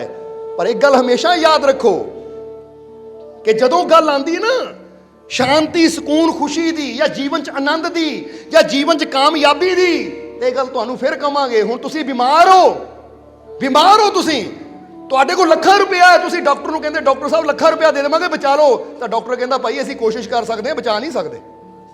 ਪਰ ਉੱਥੇ ਬੰਦਾ ਫਿਰ ਕੀ ਕਹਿੰਦਾ ਹੈ ਕਿ ਠੀਕ ਹੈ, ਡਾਕਟਰਾਂ ਨੇ ਜਵਾਬ ਦੇ ਦਿੱਤਾ, ਪਰ ਇੱਕ ਮੇਰਾ ਮਾਲਿਕ ਹੈ ਨਾ, ਮੈਨੂੰ ਉੱਤੇ ਵਿਸ਼ਵਾਸ ਹੈ, ਉਹ ਮੇਰੇ ਤੇ ਕਿਰਪਾ ਕਰੇਗਾ। ਜਦੋਂ ਬੰਦਾ ਉਹਨੂੰ ਯਾਦ ਕਰਦਾ ਹੈ ਤਾਂ ਫਿਰ ਉਹ ਦੁੱਖ, ਉਹ ਪਰੇਸ਼ਾਨੀ ਠੀਕ ਹੋਣੀ ਸ਼ੁਰੂ ਹੋ ਜਾਂਦੀ ਹੈ। ਉੱਥੇ ਪਤਾ ਲੱਗਦਾ ਕਿ ਪੈਸਾ, ਡਾਕਟਰ ਜਾਂ ਚੀਜ਼ਾਂ ਵੀ ਉੱਥੇ ਕੰਮ ਨਹੀਂ ਆਉਂਦੀਆਂ, ਜਿੱਥੇ ਉਹ ਮਾਲਿਕ ਦਾ ਜੋ ਅਸੀਂ ਵਿਸ਼ਵਾਸ ਆਪਣੇ ਅੰਦਰ ਰੱਖ ਕੇ ਬੈਠੇ ਆ ਨਾ, ਜਿੱਥੇ ਉਹ ਵਿਸ਼ਵਾਸ ਦੀ ਤਾਕਤ ਕੰਮ ਕਰਦੀ, ਉੱਥੇ ਹੋਰ ਕੋਈ ਤਾਕਤ ਕੰਮ ਨਹੀਂ ਆਉਂਦੀ।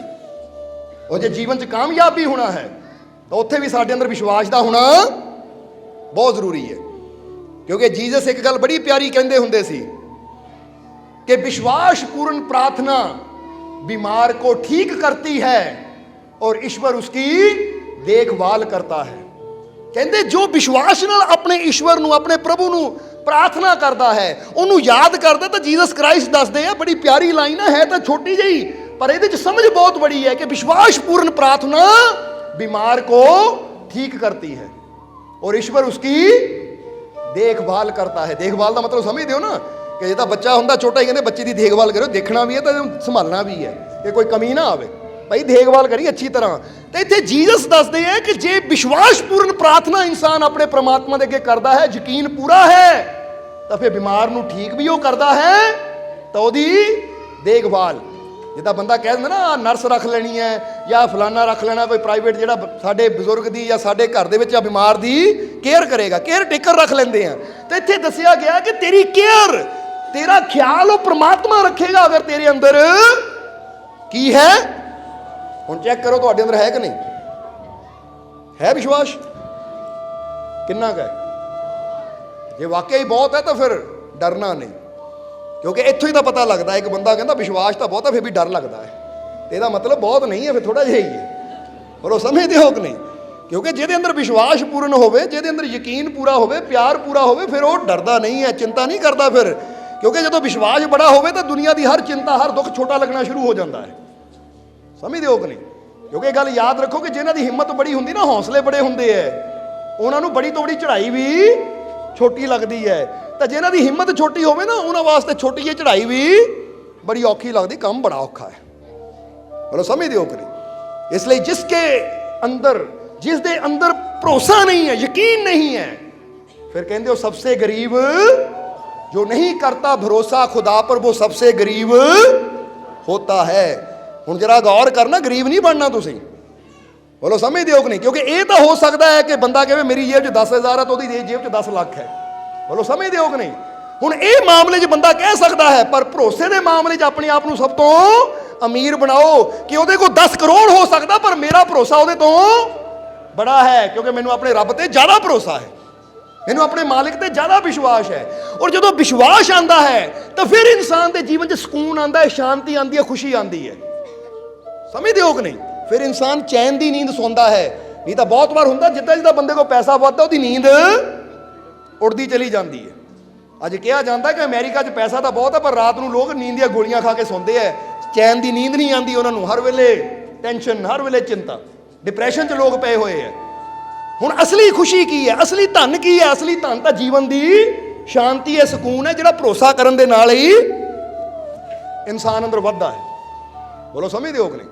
क्योंकि जिहदे अंदर भरोसा है, हुण फर्ज करो जिहदे अंदर विश्वास नहीं है, उन्हें डरदे ने जाना है कि पता नहीं रास्ते च की हो जाना है। तो जिन्हों भरोसा है उन्हें निश्चिंत होकर जाना कि लै अपने मालिक दे नाल, क्योंकि वो मेरे नाल है तो मैं उहदे नाल है, आपे मैनू सही सलामत लैके जाएगा। जदों इस विश्वास नाल इंसान जाता तो गुनगुनांदा रास्ते का या वो टाइम का आनंद लैंदा जाता है, चिंता करता नहीं जाता वो। इसलिए भरोसे वाले जीवन च सुकून होंदा है, शांति होंदी है। इसलिए इत्थे क्या कि जो नहीं करता भरोसा खुदा पर वो सबसे गरीब होता है, और जो बसा लेता है दिल में तस्वीरें यार को वो दुनिया में सबसे खुश नसीब होता है। हुण केड़ा खुश नसीब बैठा है तेरा, सोच के देखो कि साडे अंदर ओदी तस्वीर वसी है, ओदा विश्वास वसिया है, ओदा नाम वसिया है। अगर है तो फिर वाकई खुश नसीब है। बोलो समझते हो कि नहीं। फिर वाकई खुश नसीब है। फिर अपने आप को बदनसीब ना कहो, फिर अपने आप को ये ना कहो मैं लाचार है, मैं गरीब हाँ, मैं दुखी हाँ, क्योंकि जो वो साडे हिरदे च वस गया तो फिर असी गरीब कदी हो ही नहीं सकते, लाचार कदी हो ही नहीं सकते, फिर तो असी सब तो खुश नसीब हाँ। ਸਭ ਤੋਂ ਕਿਸਮਤ ਵਾਲੇ ਐ ਅਸੀਂ, ਕਿਉਂਕਿ ਸਾਡੇ ਦਿਲ ਦੇ ਅੰਦਰ ਉਹਦੀ ਤਸਵੀਰ ਵਸੀ ਹੋਈ ਹੈ। ਔਰ ਵੈਸੇ ਵੀ ਕਿਹਾ ਗਿਆ ਕਿ ਦਿਲ ਕੇ ਆईने में है तस्वीर यार, जब जरा गर्दन झुकाई देख ली। ਕਿ ਉਹ ਤਾਂ ਰਹਿੰਦਾ ਹੀ ਤੇਰੇ ਦਿਲ 'ਚ, ਬਸ ਤੈਨੂੰ ਹੀ ਗਰਦਨ ਝੁਕਾਉਣ ਦੀ ਲੋੜ ਹੈ। ਤੇਰਾ ਹੀ ਹੰਕਾਰ ਐਡਾ ਉੱਚਾ ਕਿ ਤੂੰ ਥੱਲੇ ਦੇਖਦਾ ਹੀ ਨਹੀਂ। ਤੂੰ ਹਮੇਸ਼ਾ ਆਪਣੇ ਆਪ ਨੂੰ ਬੜਾ ਹੀ ਸਮਝਦਾ ਹੈ, ਔਰ ਜਿੰਨਾ ਤੂੰ ਬੜਾ ਸਮਝਦਾ ਨਾ ਆਪਣੇ ਆਪ ਨੂੰ, ਉਨਾ ਹੀ ਖਾਲੀ ਰਹਿ ਜਾਂਦਾ ਹੈ। ਜਰਾ ਸਮਝਣਾ ਸਾਰਿਆਂ ਨੇ। ਜਿੱਦਾਂ ਹੀ ਦੱਸ ਰਹੇ ਸੀ ਮੌਲਾਨਾ ਰੂਮੀ ਬਾਰੇ, ਕਿ ਉਹਨਾਂ ਨੇ ਕਿਹਾ ਕਿ ਦੁਨੀਆ ਦੀ ਹਰ ਸ਼ੈ ਦੇ ਅੰਦਰ ਪ੍ਰਮਾਤਮਾ ਨੇ ਕੋਈ ਨਾ ਕੋਈ ਗਿਆਨ ਰੱਖਿਆ ਹੋਇਆ ਹੈ। ਜਿਹਨੇ ਸਿੱਖਿਆ ਲੈਣੀ ਹੋਵੇ ਉਹ ਦੁਨੀਆ ਦੀ ਹਰ ਚੀਜ਼ ਅੰਦਰੋਂ ਸਿੱਖਿਆ ਲੈ ਸਕਦਾ ਹੈ। ਤਾਂ ਹੁਣ ਕਿੱਥੋਂ ਕਿੱਥੋਂ ਸਿੱਖਿਆ ਲਈ ਉਹਨਾਂ ਨੇ? ਕਹਿੰਦੇ ਮੌਲਾਨਾ ਰੂਮੀ ਇੱਕ ਦਿਨ ਆਪਣੇ ਸੇਵਕਾਂ ਨਾਲ ਜਾ ਰਹੇ ਸੀ, ਤਾਂ ਦੇਖਿਆ ਕਿ ਇੱਕ ਜਗ੍ਹਾ ਭੇਡਾਂ ਦਾ ਬਾੜਾ ਹੈ। ਕਿਹੜਾ ਬਾੜਾ ਹੈ? ਭੇਡਾਂ ਦਾ। ਤਾਂ ਉੱਥੇ ਮਾਲਿਕ ਨੇ ਨਾ ਇੱਕ ਹੋਦੀ ਬਣਾਈ ਹੋਈ ਹੈ। ਹੋਦੀ ਇਹਨੂੰ ਪੰਜਾਬੀ 'ਚ ਕਹਿੰਦੇ ਖੁਰਲੀ ਹੈ, ਐਦਾਂ ਕੁਝ ਕਹਿੰਦੇ, ਜਿੱਥੇ ਪੱਠੇ ਪਾਏ ਹੁੰਦੇ ਆ। ਸੋ ਭੇਡਾਂ ਵਾਸਤੇ ਪੱਠੇ ਪਾਏ ਹੋਏ ਸੀ ਉੱਥੇ, ਔਰ ਪੱਠੇ ਪਾਏ ਹੋਏ ਸੀ, ਭੇਡਾਂ ਉਹਨੂੰ ਖਾ ਰਹੀਆਂ ਸੀ। ਹੁਣ ਸਾਰੀਆਂ ਭੇਡਾਂ ਨੂੰ ਖਾ ਰਹੀਆਂ, ਤਾਂ ਮੌਲਾਨਾ ਰੂਮੀ ਨੇ ਜਾਂਦੇ ਜਾਂਦੇ ਕੀ ਦੇਖਿਆ ਕਿ ਇੱਕ ਭੇਡ ਹੈ ਜਿਹੜੀ ਇੱਕ ਵਾਰ ਖਾਂਦੀ ਹੈ, ਫਿਰ ਮੂੰਹ ਚੱਕ ਕੇ ਮੈਂ ਯਾਨੀ ਕਰਨੀ ਸ਼ੁਰੂ ਕਰ ਦਿੰਦੀ ਹੈ, ਜੋ ਉਹਦੀ ਭਾਸ਼ਾ ਹੈ, ਨਿਮਿਆਣਾ ਸ਼ੁਰੂ ਕਰ ਦਿੰਦੀ ਹੈ, ਜਿਹਦਾ ਮੇਮਣਾ। ਹੁਣ ਉਹ ਫਿਰ ਥੋੜਾ ਜਿਹਾ ਖਾਂਦੀ, ਫਿਰ ਕਰਦੀ। ਮੌਲਾਨਾ ਰੂਮੀ ਦੇਖ ਕੇ ਰੁਕ ਗਏ। ਦੇਖ ਕੇ ਕੀ ਕੀਤਾ? ਰੁਕ ਗਏ, ਔਰ ਦੇਖ ਕੇ ਹੱਸਣ ਲੱਗ ਪਏ। ਨਾਲ ਉਹਨਾਂ ਦੇ ਪਿਆਰੇ ਸੀ, ਉਹ ਕਹਿੰਦੇ ਹਜ਼ਰਤ ਜਨਾਬ, ਆ ਤੁਸੀਂ ਭੇਡਾਂ ਨੂੰ ਖਾਣਾ ਖਾਂਦਿਆਂ ਦੇਖ ਕੇ, ਚਾਰਾ ਖਾਂਦਿਆਂ ਦੇਖ ਕੇ ਕਿਉਂ ਹੱਸ ਰਹੇ ਹੋ? ਤਾਂ ਉਸ ਵੇਲੇ ਮੌਲਾਨਾ ਰੂਮੀ ਨੇ ਕਿਹਾ, ਹੱਸ ਨਹੀਂ ਰਿਹਾ, ਗਿਆਨ ਲੈ ਰਿਹਾ ਇਹਨਾਂ ਤੋਂ। ਜਰਾ ਦੇਖੋ, ਐਡੇ ਵੱਡੇ ਮੌਲਾਨਾ ਰੂਮੀ ਬਹੁਤ ਬੜੇ ਗਿਆਨੀ ਸੀ। ਕਈ ਉਹਨਾਂ ਨੇ ਕਿਤਾਬਾਂ ਲਿਖੀਆਂ, ਬਹੁਤ ਸਮਝ ਸੀ ਉਹਨਾਂ ਨੂੰ। ਇਸ ਲਈ ਉਸ ਸਮੇਂ ਦਾ ਜੋ ਬਾਦਸ਼ਾਹ ਸੀ, ਉਹਨੇ ਉਹਨਾਂ ਨੂੰ ਬੜੀ ਉੱਚੀ ਪਦਵੀ ਦਿੱਤੀ ਹੋਈ ਸੀ। ਕੋਈ ਫੈਸਲਾ ਕਰਨਾ ਹੋਵੇ ਨਾ, ਕਿਸੇ ਨੂੰ ਸੁਝਾਅ ਦੇਣਾ ਹੋਵੇ, ਤੇ ਜਿੱਦਾਂ ਕਹਿੰਦੇ ਸਲਾਹਕਾਰ ਸੀ ਮੌਲਾਨਾ ਰੂਮੀ ਉਸ ਸਮੇਂ ਦੇ ਬਾਦਸ਼ਾਹ ਦੇ। ਇੰਨਾ ਨੌਲੇਜ ਸੀ ਉਹਨਾਂ ਨੂੰ, ਇੰਨਾ ਗਿਆਨ ਸੀ ਉਹਨਾਂ ਨੂੰ। ਸੋ ਮੌਲਾਨਾ ਰੂਮੀ ਇੱਕ ਭੇਡ ਨੂੰ ਦੇਖ ਕੇ ਕਹਿ ਰਹੇ ਕਿ ਮੈਂ ਤੋਂ ਕੁਛ ਗਿਆਨ ਲੈ ਰਿਹਾ, ਸਿੱਖ ਰਿਹਾ ਮੈਂ। ਤੇ ਇੱਥੇ ਅੱਜ ਬੰਦਾ ਪਤਾ ਕੀ ਕਹਿੰਦਾ ਹੈ? ਅੱਜ ਬੰਦਾ ਕਹਿੰਦਾ, ਲੈ ਮੈਨੂੰ ਕੀ ਸਿੱਖਣ ਦੀ ਲੋੜ ਹੈ ਕਿਸੇ ਤੋਂ। ਜੇ ਕਿਸੇ ਨੂੰ ਕਹਿੰਦਾ ਭਾਈ ਸਤਸੰਗ ਸੁਣ ਲੈ ਮੈਨੂੰ ਸਭ ਕੁਝ ਪਹਿਲਾਂ ਹੀ ਪਤਾ, ਭਾਈ ਮੈਨੂੰ ਸੁਣਨ ਦੀ ਕੀ ਲੋੜ ਹੈ? ਆ ਜਿੰਨਾ ਕਿੰਨਾ ਸੰਤਾਂ ਨੂੰ ਫਕੀਰਾਂ ਨੂੰ ਪਤਾ, ਉਹ ਤੋਂ ਜ਼ਿਆਦਾ ਮੈਨੂੰ ਪਤਾ। ਭਾਈ ਜੇ ਤੈਨੂੰ ਪਤਾ ਤਾਂ ਲਾਭ ਲੈ ਉਹਦਾ। ਫਿਰ ਸਮਝਦੇ ਹੋ ਕਿ ਨਹੀਂ? ਜਿੱਦਾਂ ਬੱਚਾ ਸਕੂਲ ਜਾਣ ਤੋਂ ਪਹਿਲਾਂ ਮਾਂ ਬਾਪ ਨੂੰ ਕਹੇ ਮੈਨੂੰ ਸਕੂਲ ਕਿਉਂ ਭੇਜਦੇ ਹੋ, ਜਿੰਨਾ ਕੁ ਮਾਸਟਰ ਨੂੰ ਪਤਾ ਨਾ, ਉਹਨਾਂ ਕੁ ਮੈਨੂੰ ਆਉਂਦਾ ਹੈ। ਤਾਂ ਜੇ ਇਹੀ ਬੱਚਾ 18-20 ਸਾਲ ਦਾ ਹੁੰਦਾ ਨਾ, ਤੇ ਦਿਹਾੜੀ ਕਰਦਾ ਹੁੰਦਾ ਹੈ, ਤਾਂ ਪੁੱਛੋ ਭਾਈ ਹੁਣ ਕਿਤੇ ਡਾਕਟਰ ਬਣ ਕੇ ਨਹੀਂ ਬੈਠਾ, ਇੰਜੀਨੀਅਰ ਬਣ ਕੇ ਨਹੀਂ ਬੈਠਾ, ਉੱਚੀ ਕੁਰਸੀ ਤੇ ਨਹੀਂ ਬੈਠਾ, ਤੈਨੂੰ ਤਾਂ ਸਭ ਕੁਝ ਆਉਂਦਾ ਸੀ। ਪਰ ਉਹ ਪਤਾ ਲੱਗਦਾ ਹੈ ਫਿਰ ਕਿ ਉਸਲੇ ਤਾਂ ਹੰਕਾਰ ਦੇ ਬੋਲ ਦਿੱਤੇ, ਪਰ ਵਕਤ ਆਉਣ ਤੇ ਪਤਾ ਲੱਗਦਾ ਮੈਂ ਜੇ ਗੁਰੂਆਂ ਰਹਿਬਰਾਂ ਦੀ ਸੋਹਬਤ ਨਹੀਂ ਕੀਤੀ ਤਾਂ ਕੀ ਕੁਝ ਗਵਾ ਲਿਆ, ਮੇਰੀ ਜ਼ਿੰਦਗੀ ਕੀ ਹੋ ਸਕਦੀ ਸੀ, ਤਾਂ ਮੈਂ ਅੱਜ ਬੈਠਾ ਕਿੱਥੇ ਹਾਂ। ਸਮਝਦੇ ਹੋ ਕਿ ਨਹੀਂ? ਇਸ ਲਈ ਕਹਿੰਦੇ ਕਿ ਜਿੰਨਾ ਮਰਜੀ ਗਿਆਨ ਹੋ ਜਾਵੇ ਨਾ, ਸ਼ੁਕਰਾਤ, ਕਦੀ ਦੇਖਿਓ ਸ਼ੁਕਰਾਤ ਵਰ, ਉਹ ਏਦਾਂ ਦੇ ਸੀਗੇ ਕਿ ਜਿੱਦਾਂ ਜਿੱਦਾਂ ਉਹਨਾਂ ਦੀ ਉਮਰ ਵੱਧਦੀ ਗਈ, ਉਹ ਇੱਕੋ ਹੀ ਗੱਲ ਕਹਿੰਦੇ ਸੀ ਕਿ ਮੈਂ ਜਦੋਂ ਨਾ ਬੱਚਾ ਸੀ ਤਾਂ ਮੈਨੂੰ ਲੱਗਦਾ ਸੀ ਮੈਂ ਸਭ ਕੁਝ ਜਾਣਦਾ ਹਾਂ। ਫਿਰ ਜਦੋਂ ਮੈਂ ਥੋੜਾ ਜਵਾਨ ਹੋਇਆ ਤਾਂ ਮੈਨੂੰ ਲੱਗਦਾ ਥੋੜਾ ਜਾਣਦਾ ਹਾਂ। ਪਰ ਕਹਿੰਦੇ ਹੁਣ ਆ ਕੇ ਤਾਂ ਮੈਨੂੰ ਲੱਗਦਾ ਹਾਲੇ ਜਾਣਿਆ ਹੀ ਕੁਛ ਨਹੀਂ, ਹਾਲੇ ਤਾਂ ਬਹੁਤ ਕੁਝ ਜਾਣਨਾ ਬਾਕੀ ਹੈ। ਇਸ ਲਈ ਇੱਕ ਕਹਾਵਤ ਵੀ ਹੈ ਕਿ ਜਿਹੜਾ ਮੂਰਖ ਹੁੰਦਾ ਹੈ ਉਹ ਹਮੇਸ਼ਾ ਆਪਣੇ ਆਪ ਨੂੰ ਬੁੱਧੀਮਾਨ ਸਮਝਦਾ ਹੈ ਕਿ ਮੇਰੇ ਵਰਗਾ ਕੋਈ ਹੈ ਹੀ ਨਹੀਂ। ਤਾਂ ਜਿਹੜਾ ਬੁੱਧੀਮਾਨ ਹੁੰਦਾ ਹੈ ਉਹ ਕਹਿੰਦਾ ਭਾਈ ਹਾਲੇ ਤਾਂ ਮੈਂ ਨਾ ਸਮਝੀ ਹਾਂ, ਹਾਲੇ ਮੈਂ ਬਹੁਤ ਕੁਝ ਸਿੱਖਣਾ ਹੈ, ਕਿਉਂਕਿ ਰੱਬ ਦੀ ਕੁਦਰਤ ਨੂੰ ਹਾਲੇ ਬਹੁਤ ਕੁਝ ਸਮਝਣਾ ਹੈ, ਬਹੁਤ ਕੁਝ ਸਿੱਖਿਆ ਜਾਣਾ ਬਾਕੀ ਹੈ, ਹਾਲੇ ਬਹੁਤ ਕੁਝ ਸਿੱਖਣ ਨੂੰ ਬਾਕੀ ਹੈ। ਇਸ ਲਈ ਜਿੱਥੋਂ ਵੀ ਗਿਆਨ ਮਿਲੇ ਨਾ, ਸੁਣੋ, ਸਮਝੋ, ਤਾਂ ਕਿ ਤੁਹਾਡੀ ਨੌਲੇਜ, ਤੁਹਾਡਾ ਇਲਮ ਵੱਧਦਾ ਚਲਾ ਜਾਵੇ। ਸੋ ਮੌਲਾਨਾ ਰੂਮੀ ਕੀ ਕਹਿ ਰਹੇ ਸੀ? ਕਹਿੰਦੇ ਭੇਡ ਨੂੰ ਦੇਖ ਕੇ ਮੈਂ ਕੁਝ ਗਿਆਨ ਲੈ ਰਿਹਾ, ਕੁਝ ਸਿੱਖ ਰਿਹਾ ਹਾਂ। ਉਹ ਸੇਵਕ ਬੜੇ ਹੈਰਾਨ ਹੋਏ, ਕਹਿੰਦੇ ਹਜ਼ਰਤ ਤੁਸੀਂ ਐਡੇ ਵੱਡੇ ਮੌਲਾਨਾ, ਔਰ ਤੁਸੀਂ ਭੇਡ ਤੋਂ ਕੋਈ ਸਿੱਖ ਰਹੇ ਹੋ? ਆਖਿਰ ਭੇਡ ਤੁਹਾਨੂੰ ਕੀ ਸਿਖਾ ਸਕਦੀ ਹੈ? ਐਡੇ ਵੱਡੇ ਗਿਆਨਵਾਨ ਨੂੰ, ਰਾਜੇ ਦੇ ਸਲਾਹਕਾਰ ਨੂੰ, ਬਾਦਸ਼ਾਹ ਦੇ ਨੂੰ ਇਹ ਭੇਡ ਕੀ ਸਿਖਾ ਸਕਦੀ ਹੈ? ਤੁਸੀਂ ਇੰਨੀਆਂ ਕਿਤਾਬਾਂ ਲਿਖੀਆਂ, ਇੰਨਾ ਨੌਲੇਜ ਹੈ, ਗਿਆਨ ਹੈ ਤੁਹਾਡੇ ਅੰਦਰ, ਇੱਕ ਛੋਟਾ ਜਿਹਾ ਜਾਨਵਰ, ਇਹ ਭੇਡ ਤੁਹਾਨੂੰ ਕੀ ਸਿਖਾ ਸਕਦੀ ਹੈ? ਤਾਂ ਉਸ ਵੇਲੇ ਮੌਲਾਨਾ ਰੂਮੀ ਕਹਿੰਦੇ ਇਹਨੂੰ ਛੋਟਾ ਨਾ ਕਹਿ, ਕਿਉਂਕਿ ਰੱਬ ਦੀ ਬਣਾਈ ਕੋਈ ਚੀਜ਼ ਛੋਟੀ ਨਹੀਂ ਹੁੰਦੀ। ਹਰ ਚੀਜ਼ ਅੰਦਰ ਉਹ ਰੱਬ ਨੇ ਗਿਆਨ ਦਿੱਤਾ ਹੈ, ਕਿਉਂਕਿ ਜੋ ਆਪ ਬੜਾ ਨਾ ਉਹਦੀ ਹਰ ਚੀਜ਼ ਬਣਾਈ ਬੜੀ ਹੁੰਦੀ ਹੈ, ਕਿਉਂਕਿ ਉਹਦੇ ਅੰਦਰ ਉਹ ਬੜੇ ਨੇ ਕੁਝ ਨਾ ਕੁਝ ਛੁਪਾਇਆ ਹੁੰਦਾ, ਬਸ ਉਹਦਾ ਫਾਇਦਾ ਲੈਣਾ ਸਾਡੇ ਉੱਪਰ ਹੈ। ਸਮਝਦੇ ਹੋ ਕਿ ਨਹੀਂ? ਜਿੱਦਾਂ ਕਹਿੰਦੇ ਨਾ ਕਿ ਵੈਦ, ਇੱਕ ਡਾਕਟਰ, ਹਰ ਜੜੀ ਬੂਟੀ ਚੋਂ ਕੁਛ ਨਾ ਕੁਛ ਲਾਭ ਲੈ ਲੈਂਦਾ ਹੈ, ਔਰ ਬੰਦਾ ਉਹਨਾਂ ਜੜੀਆਂ ਬੂਟੀਆਂ ਨੂੰ ਉੱਤੇ ਸੁੱਟ ਦਿੰਦਾ ਹੈ। ਹੁਣ ਕਈ ਵਾਰ ਤੁਸੀਂ ਘਰ 'ਚ ਅਨਾਰ ਖਾਂਦੇ ਹੋ ਕਿ ਨਹੀਂ? ਤੁਸੀਂ ਅਨਾਰ ਖਾਂਦੇ ਹੋ, ਬੀ ਕੱਢ ਲੈਂਦੇ ਹੋ, ਛਿਲਕੇ ਸੁੱਟ ਦਿੰਦੇ ਹੋ, ਪਰ ਕਿਸੇ ਵੈਦ ਨੂੰ ਦੇਖੋ ਉਹ ਛਿਲਕੇ ਨੂੰ ਵੀ ਸੁਕਾ ਕੇ ਉਹਦੀ ਦਵਾਈ ਬਣਾ ਲੈਂਦਾ ਹੈ। ਬੋਲੋ ਸਮਝਦੇ ਹੋ ਕਿ ਨਹੀਂ? ਇੱਦਾਂ ਹੀ ਇਨਸਾਨ ਹਦਵਾਣੇ ਦੇ ਬੀ ਖਾ ਕੇ ਸੁੱਕ ਦਿੰਦਾ ਹੈ, ਸੁੱਟ ਦਿੰਦਾ ਹੈ। ਤਾਂ ਹੁਣ ਤੁਸੀਂ ਦੇਖਣਾ ਉਹੀ ਹਦਵਾਣੇ ਦੇ ਬੀਜਾਂ ਨੂੰ ਸੁਕਾ ਕੇ ਨਾ ਉਹਨਾਂ ਨੂੰ ਵਾਟਰਮੈਲਨ ਸੀਡ ਇੱਕ ਡੱਬੀ 'ਚ ਪਾ ਕੇ ਵੇਚਿਆ ਜਾਂਦਾ ਹੈ, ਕਿਉਂਕਿ ਹਰ ਚੀਜ਼ 'ਚ ਕੋਈ ਨਾ ਕੋਈ ਲਾਭ ਹੈ। ਜਿਹਨੂੰ ਸਮਝ ਹੈ ਉਹ ਉਹਨੂੰ ਇਸਤੇਮਾਲ ਕਰਦਾ, ਜਿਹਨੂੰ ਸਮਝ ਨਹੀਂ ਉਹਦੇ ਗਵਾ ਦਿੰਦਾ ਹੈ।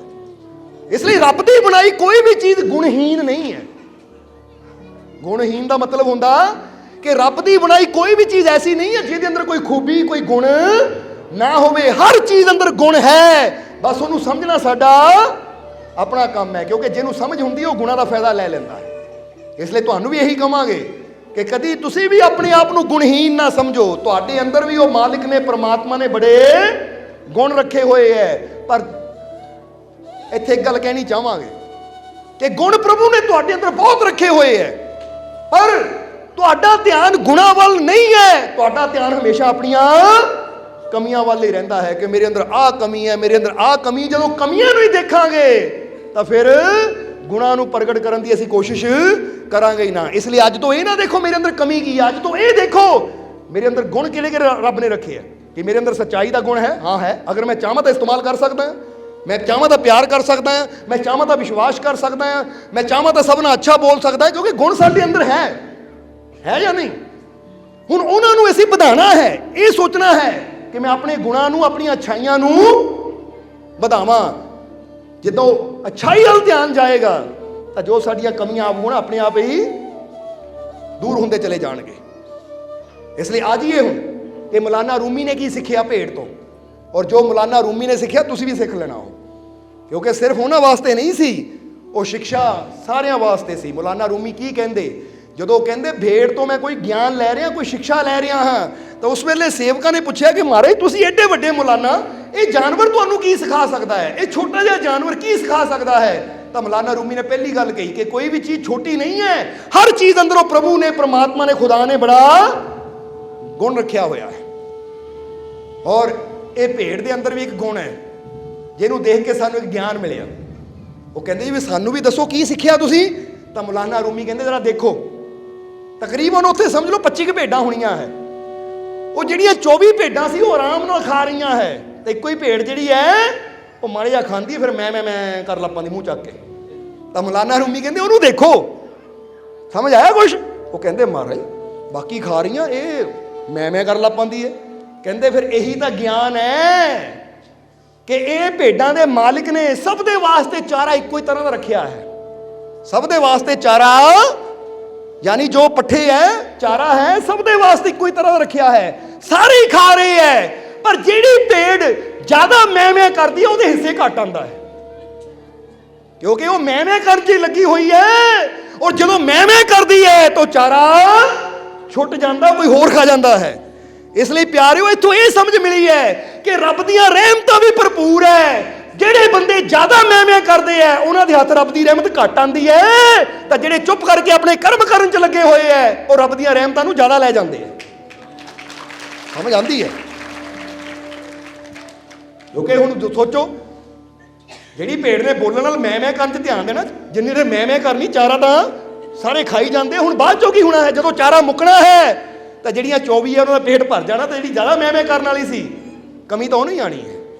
ਫਿਰ ਉਹਨੂੰ ਵੀ ਸ਼ਾਇਦ ਬਾਅਦ 'ਚ ਹੋਵੇ ਕਿ ਮੈਂ ਵੀ ਮੈਂ ਕਰਦੀ ਰਹੀ, ਮੈਂ ਵੀ ਪਹਿਲਾਂ ਢਿੱਡ ਭਰ ਲੈਂਦੀ, ਪਹਿਲਾਂ ਪੇਟ ਹੀ ਭਰ ਲੈਂਦੀ, ਐਵੇਂ ਬੋਲਣ 'ਚ ਲੱਗੀ ਰਹੀ।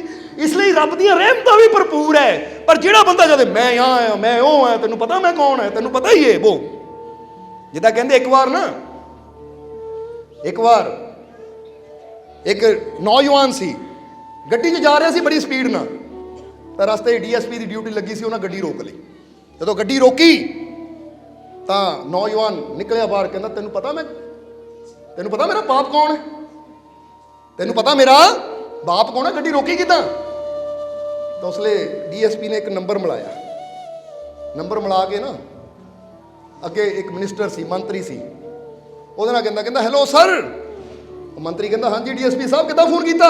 ਉਹ ਕਹਿੰਦਾ ਜੀ ਫੋਨ ਮੈਂ ਇੱਦਾਂ ਹੀ ਕੀਤਾ ਕਿ ਮੈਨੂੰ ਸਮਝ ਨਹੀਂ ਆਉਂਦੀ ਤੁਹਾਡੇ ਬੇਟੇ ਨੂੰ ਕੀ ਹੋ ਗਿਆ। ਕਹਿੰਦੇ ਕੀ ਗੱਲ ਹੋ ਗਈ? ਕਹਿੰਦਾ ਜੀ ਮੈਨੂੰ ਬਾਰ-ਬਾਰ ਕਹਿ ਰਿਹਾ ਤੈਨੂੰ ਪਤਾ ਮੇਰਾ ਡੈਡੀ ਕੌਣ ਹੈ, ਮੈਨੂੰ ਡੈਡੀ ਕੌਣ, ਇਹਨੂੰ ਦੱਸ ਦਿਓ ਉਹਦਾ ਡੈਡੀ ਹੈ ਕੌਣ। ਇਹਨੂੰ ਭਰੋਸਾ ਨਹੀਂ ਹੈ। ਜ਼ਰਾ ਸਮਝਣਾ ਸਾਰੇ ਜੀਵਨ ਹੈ। ਇਹ ਗੱਲ ਹੈ ਜਦੋਂ ਬੰਦਾ ਕਹਿੰਦਾ ਨਾ ਤੈਨੂੰ ਪਤਾ ਮੇਰਾ ਬਾਪ ਕੌਣ ਹੈ, ਉਹ ਭਾਈ ਆਪਣੀ ਮਾਂ ਨੂੰ ਪੁੱਛ ਜਾ ਕੇ, ਤੂੰ ਮੈਨੂੰ ਪੁੱਛ ਰਿਹਾ ਹੈ ਕਿ ਇਹਦਾ ਜਵਾਬ ਤਾਂ ਤੇਰੀ ਫੈਮਿਲੀ ਦੇ ਸਕਦੀ ਕਿ ਤੇਰਾ ਬਾਪ ਕੌਣ ਹੈ। ਸੋ ਜਿਹੜਾ ਮੈਂ ਕਰਦਾ ਹੈ ਉਹ ਇਦਾਂ ਹੀ ਹਾਸੇ ਦਾ ਕਾਰਨ ਬਣ ਜਾਂਦਾ ਜਿੱਦਾਂ ਤੁਸੀਂ ਹੱਸ ਰਹੇ ਹੋ ਨਾ। ਬੋਲੋ ਸਮਝਦੇ ਹੋ ਕਿ ਨਹੀਂ? ਇਸ ਲਈ ਜ਼ਿਆਦਾ ਮੈਂ ਮੇਰੀ 'ਚ ਨਹੀਂ ਪੈਣਾ। ਹਮੇਸ਼ਾ ਇਹ ਯਾਦ ਰੱਖੋ ਕਿ ਰੱਬ ਦੀ ਰਹਿਮਤ ਤਾਂ ਭਰਪੂਰ ਹੈ। ਜਿੱਦਾਂ ਬੁੱਲੇ ਸ਼ਾਹ ਨੇ ਕਿਹਾ ਹੈ ਕਿ ਬੁੱਲੇ ਸ਼ਾਹ ਗੱਲ ਤਾਈਓ ਬਣਨੀ ਜਦੋਂ ਮੈਂ ਨੂੰ ਦਿਲੋਂ ਗਵਾਈਏ। ਉਹ ਕਹਿੰਦੇ ਗੱਲ ਤਾਂ ਉਦੋਂ ਹੀ ਬਣਨੀ ਜਦੋਂ ਤੇਰੀ ਮੈਂ ਜਾਏਗੀ। ਜਿੰਨਾ ਤੂੰ ਮੈਂ ਕਰੇਗਾ ਰੱਬ ਦੀਆਂ ਰਹਿਮਤਾਂ ਉਨੀਆਂ ਤੇ ਤੋਂ ਦੂਰ ਰਹਿਣਗੀਆਂ। ਉਹਦੀਆਂ ਰਹਿਮਤਾਂ ਦਾ ਸਭ ਦੇ ਵਾਸਤੇ ਭਰਪੂਰ ਹੈ, ਪਰ ਲੈ ਉਹੀ ਜਾਂਦਾ ਜਿਹੜਾ ਮੈਂ ਨੂੰ ਮੁਕਾ ਕੇ ਮੇਰੀ ਦੀ ਜਗ੍ਹਾ ਤੇਰੀ ਤੇ ਆ ਜਾਂਦਾ। ਜਿੱਦਾਂ ਸ਼੍ਰੀ ਗੁਰੂ ਨਾਨਕ ਦੇਵ ਜੀ ਕਹਿੰਦੇ ਤੇਰਾ ਹੀ ਤੇਰਾ, ਕਬੀਰ ਸਾਹਿਬ ਵੀ ਜਾਂ ਹੋਰ ਗੁਰੂ ਰਹਿਬਰ ਕਹਿੰਦੇ ਆ ਕਿ ਮੇਰਾ ਮੁਝ ਮੇ ਕੁਛ ਨਹੀਂ, ਜੋ ਕੁਛ ਹੈ ਸੋ ਤੇਰਾ। ਉਹ ਕਹਿੰਦੇ ਸਭ ਤੇਰਾ ਹੀ ਹੈ। ਜਦੋਂ ਤੇਰੇ ਤੇ ਆ ਜਾਂਦੇ ਆ ਤਾਂ ਫਿਰ ਰਹਿਮਤਾਂ ਮਿਲਦੀਆਂ। ਤਾਂ ਜਦੋਂ ਮੇਰੀ ਕਰਦੇ ਆ ਤੇ ਇੱਕ ਬੰਦਾ ਕਹਿੰਦਾ ਮੇਰਾ ਮੇਰਾ ਮੇਰਾ ਮੇਰਾ, ਜਦੋਂ ਮੌਤ ਆਂਦੀ ਹੈ ਤਾਂ ਫਿਰ ਦੱਸ ਭਾਈ ਕੀ ਤੇਰਾ? ਬੜਾ ਮੇਰਾ ਕਰਦਾ ਸੀ ਜ਼ਮੀਨ ਨੂੰ, ਮਕਾਨਾਂ ਨੂੰ, ਪਰਿਵਾਰ ਨੂੰ। ਅੱਜ ਕੀ ਹੈ ਤੇਰਾ? ਅੱਜ ਸਰੀਰ ਵੀ ਤੇਰਾ ਨਹੀਂ ਹੈ, ਬਾਡੀ ਵੀ ਤੇਰੀ ਨਹੀਂ ਹੈ, ਅੱਜ ਉਹ ਵੀ ਇੱਥੇ ਰਹਿ ਗਈ। ਹੁਣ ਦੱਸ ਕੀ ਹੈ ਤੇਰਾ?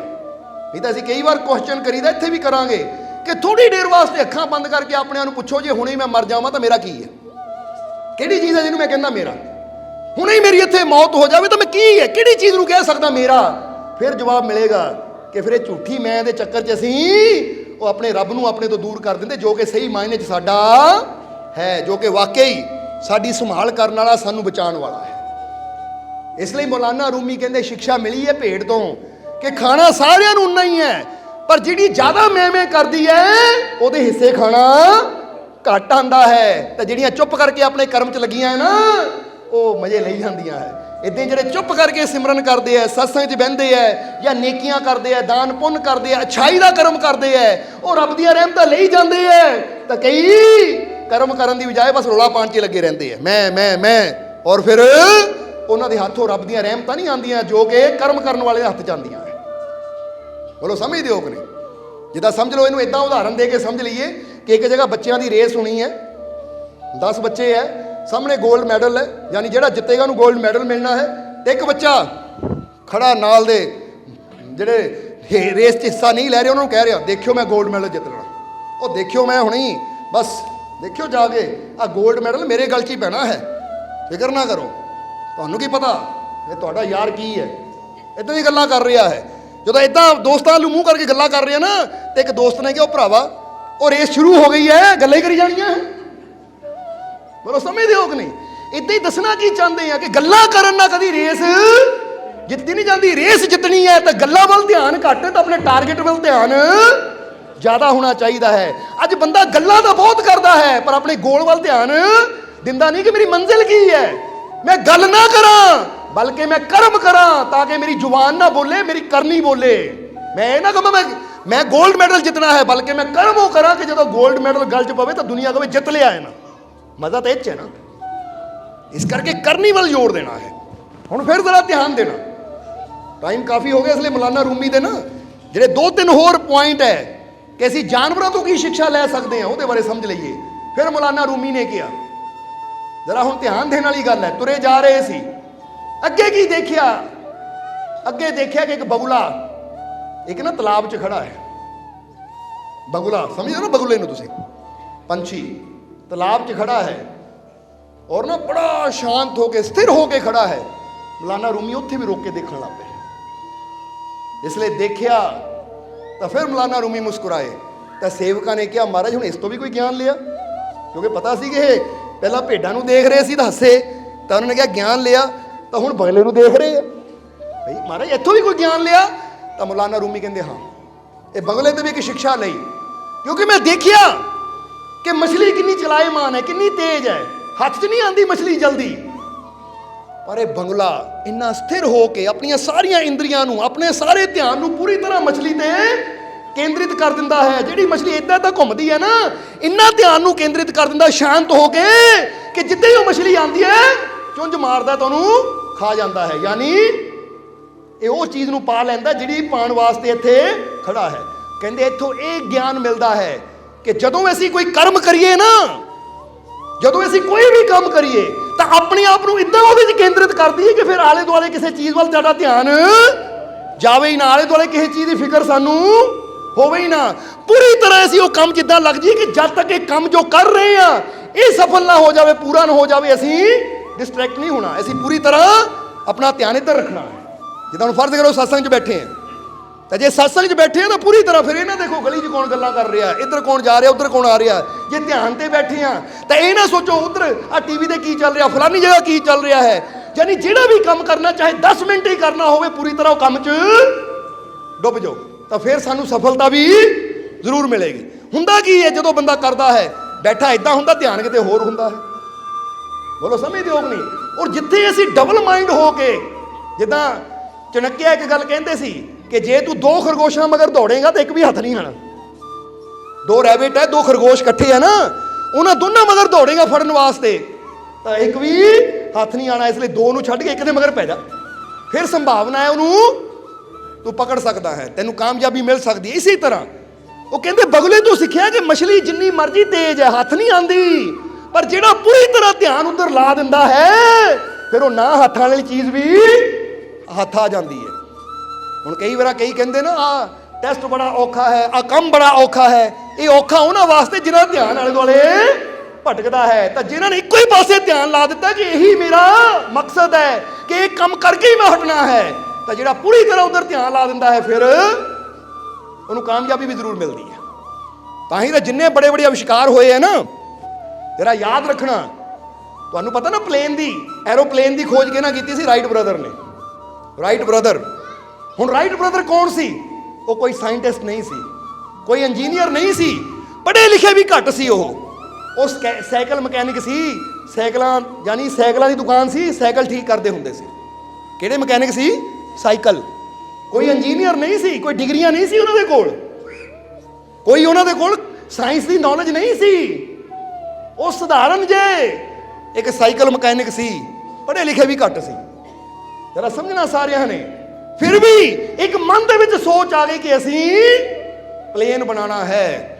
ਤਾਂ ਕਹਿੰਦੇ ਇਦਾਂ ਉਹ 'ਚ ਮਗਨ ਹੋ ਗਏ ਕਿ ਨਾ ਰਾਤ ਦੇਖਦੇ ਸੀ ਨਾ ਦਿਨ ਦੇਖਦੇ, ਬਸ ਇਦਾਂ ਲੱਗ ਜਾਂਦੇ ਸੀ ਕਿ ਲੋਕ ਕਹਿੰਦੇ ਪਾਗਲ ਹੋ ਗਏ, ਦੋਨੇ ਭਰਾ ਹੈ, ਪਾਗਲ ਹੋ ਗਏ ਕਿ ਲੋਹੇ ਨੂੰ ਹਵਾ 'ਚ ਉਡਾਉਣ ਦੀ ਗੱਲ ਕਰਦੇ, ਕਦੀ ਹਵਾ 'ਚ ਲੋਹਾ ਉੜ ਸਕਦਾ ਹੈ? ਇਦਾਂ ਮਜ਼ਾਕ ਉਡਾਉਂਦੇ ਸੀ ਉਹ। ਪਰ ਉਦੋਂ ਦੁਨੀਆ ਹੈਰਾਨ ਹੋ ਗਈ, ਉਦੋਂ ਦੁਨੀਆ ਦੰਦਾਂ ਥੱਲੇ ਉਂਗਲੀ ਉਹਨਾਂ ਨੇ ਦਵਾਲੀ ਸਾਰਿਆਂ ਨੇ, ਜਦੋਂ ਉਹਨਾਂ ਨੇ ਉਹ ਪਹਿਲਾ ਪਲੇਨ ਉਡਾ ਕੇ ਦਿਖਾਇਆ। ਉਹ ਕਹਿੰਦੇ ਕਮਾਲ ਕਰ ਦਿੱਤੀ ਇਹਨਾਂ ਨੇ।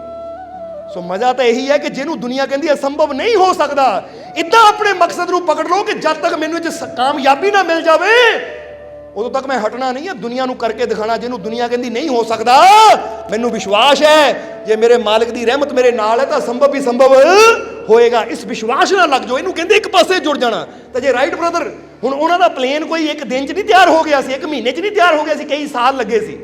ਜੇ ਹੁਣ ਉਹ ਸੋਚਦੇ 6 ਮਹੀਨੇ ਕੋਸ਼ਿਸ਼ ਕਰਕੇ ਦੇਖ ਲਈਏ, ਇਹ ਨਹੀਂ ਹੁੰਦਾ ਕੋਈ ਹੋਰ ਕਰ ਲਈਏ, ਤਾਂ ਫਿਰ ਕਦੀ ਪਲੇਨ ਬਣਨਾ ਹੀ ਨਹੀਂ ਸੀ, ਜਹਾਜ਼ ਕਦੀ ਉੜਨਾ ਹੀ ਨਹੀਂ ਸੀ ਫਿਰ।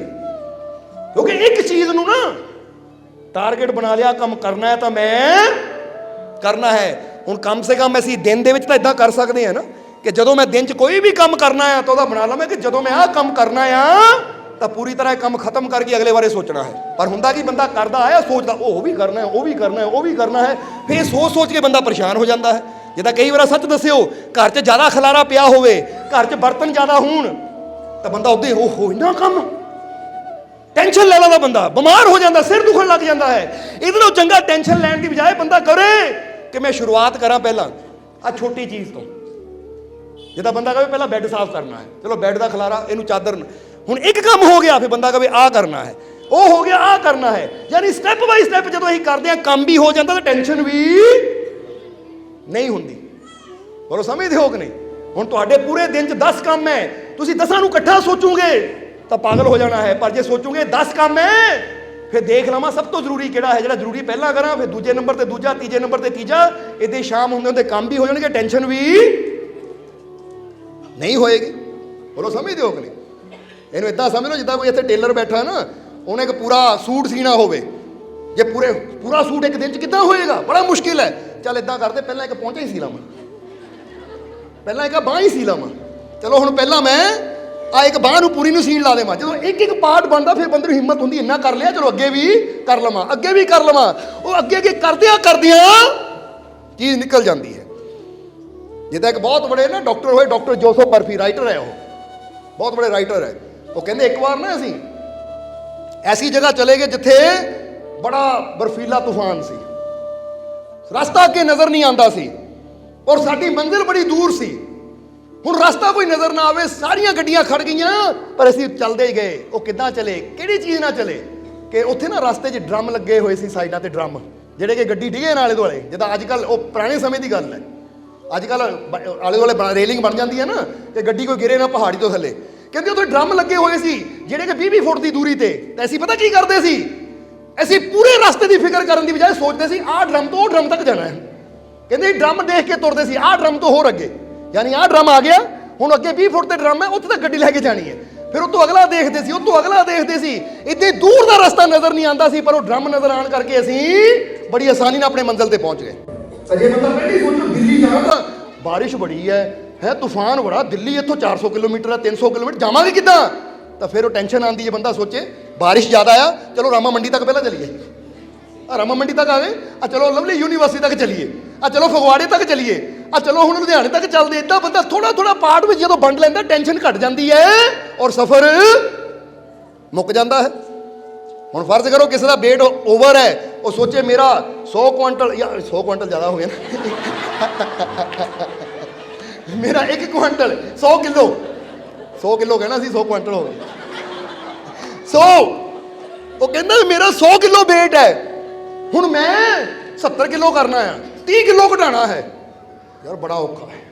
ਤਾਂ ਜੇ ਬੰਦਾ ਸੋਚੇ ਮੈਂ ਕੋਸ਼ਿਸ਼ ਕਰਨੀ ਹੈ ਹਰ ਹਫਤੇ ਪਾਈਆ ਘਟਾ ਲਵਾਂ ਜਾਂ 250 ਗ੍ਰਾਮ ਹੀ ਘਟਾ ਲਵਾਂ, ਕਿਉਂਕਿ ਕੁਛ ਨਾ ਕੁਛ ਤਾਂ, ਹੁਣ ਜੇ ਬੰਦਾ ਸੋਚ ਰਿਹਾ 100 ਗ੍ਰਾਮ ਹੀ ਘਟਾਣਾ ਹਰ ਹਫਤੇ, ਤਾਂ ਜੇ 100 ਗ੍ਰਾਮ ਵੀ ਘਟਦਾ ਗਿਆ ਤਾਂ ਜ਼ਰਾ ਸੋਚੋ ਫਿਰ 30 ਕਿਲੋ ਕੁਛ ਮਹੀਨਿਆਂ 'ਚ ਪੂਰਾ ਹੋ ਜਾਏ। ਜੇ ਇਕੱਠਾ ਹੀ ਸੋਚਾਂਗੇ 30 ਕਿਲੋ ਤਾਂ ਫਿਰ ਤਾਂ ਬੜਾ ਵੱਡਾ ਟਾਰਗੇਟ ਹੈ ਯਾਰ, ਔਖਾ ਹੈ।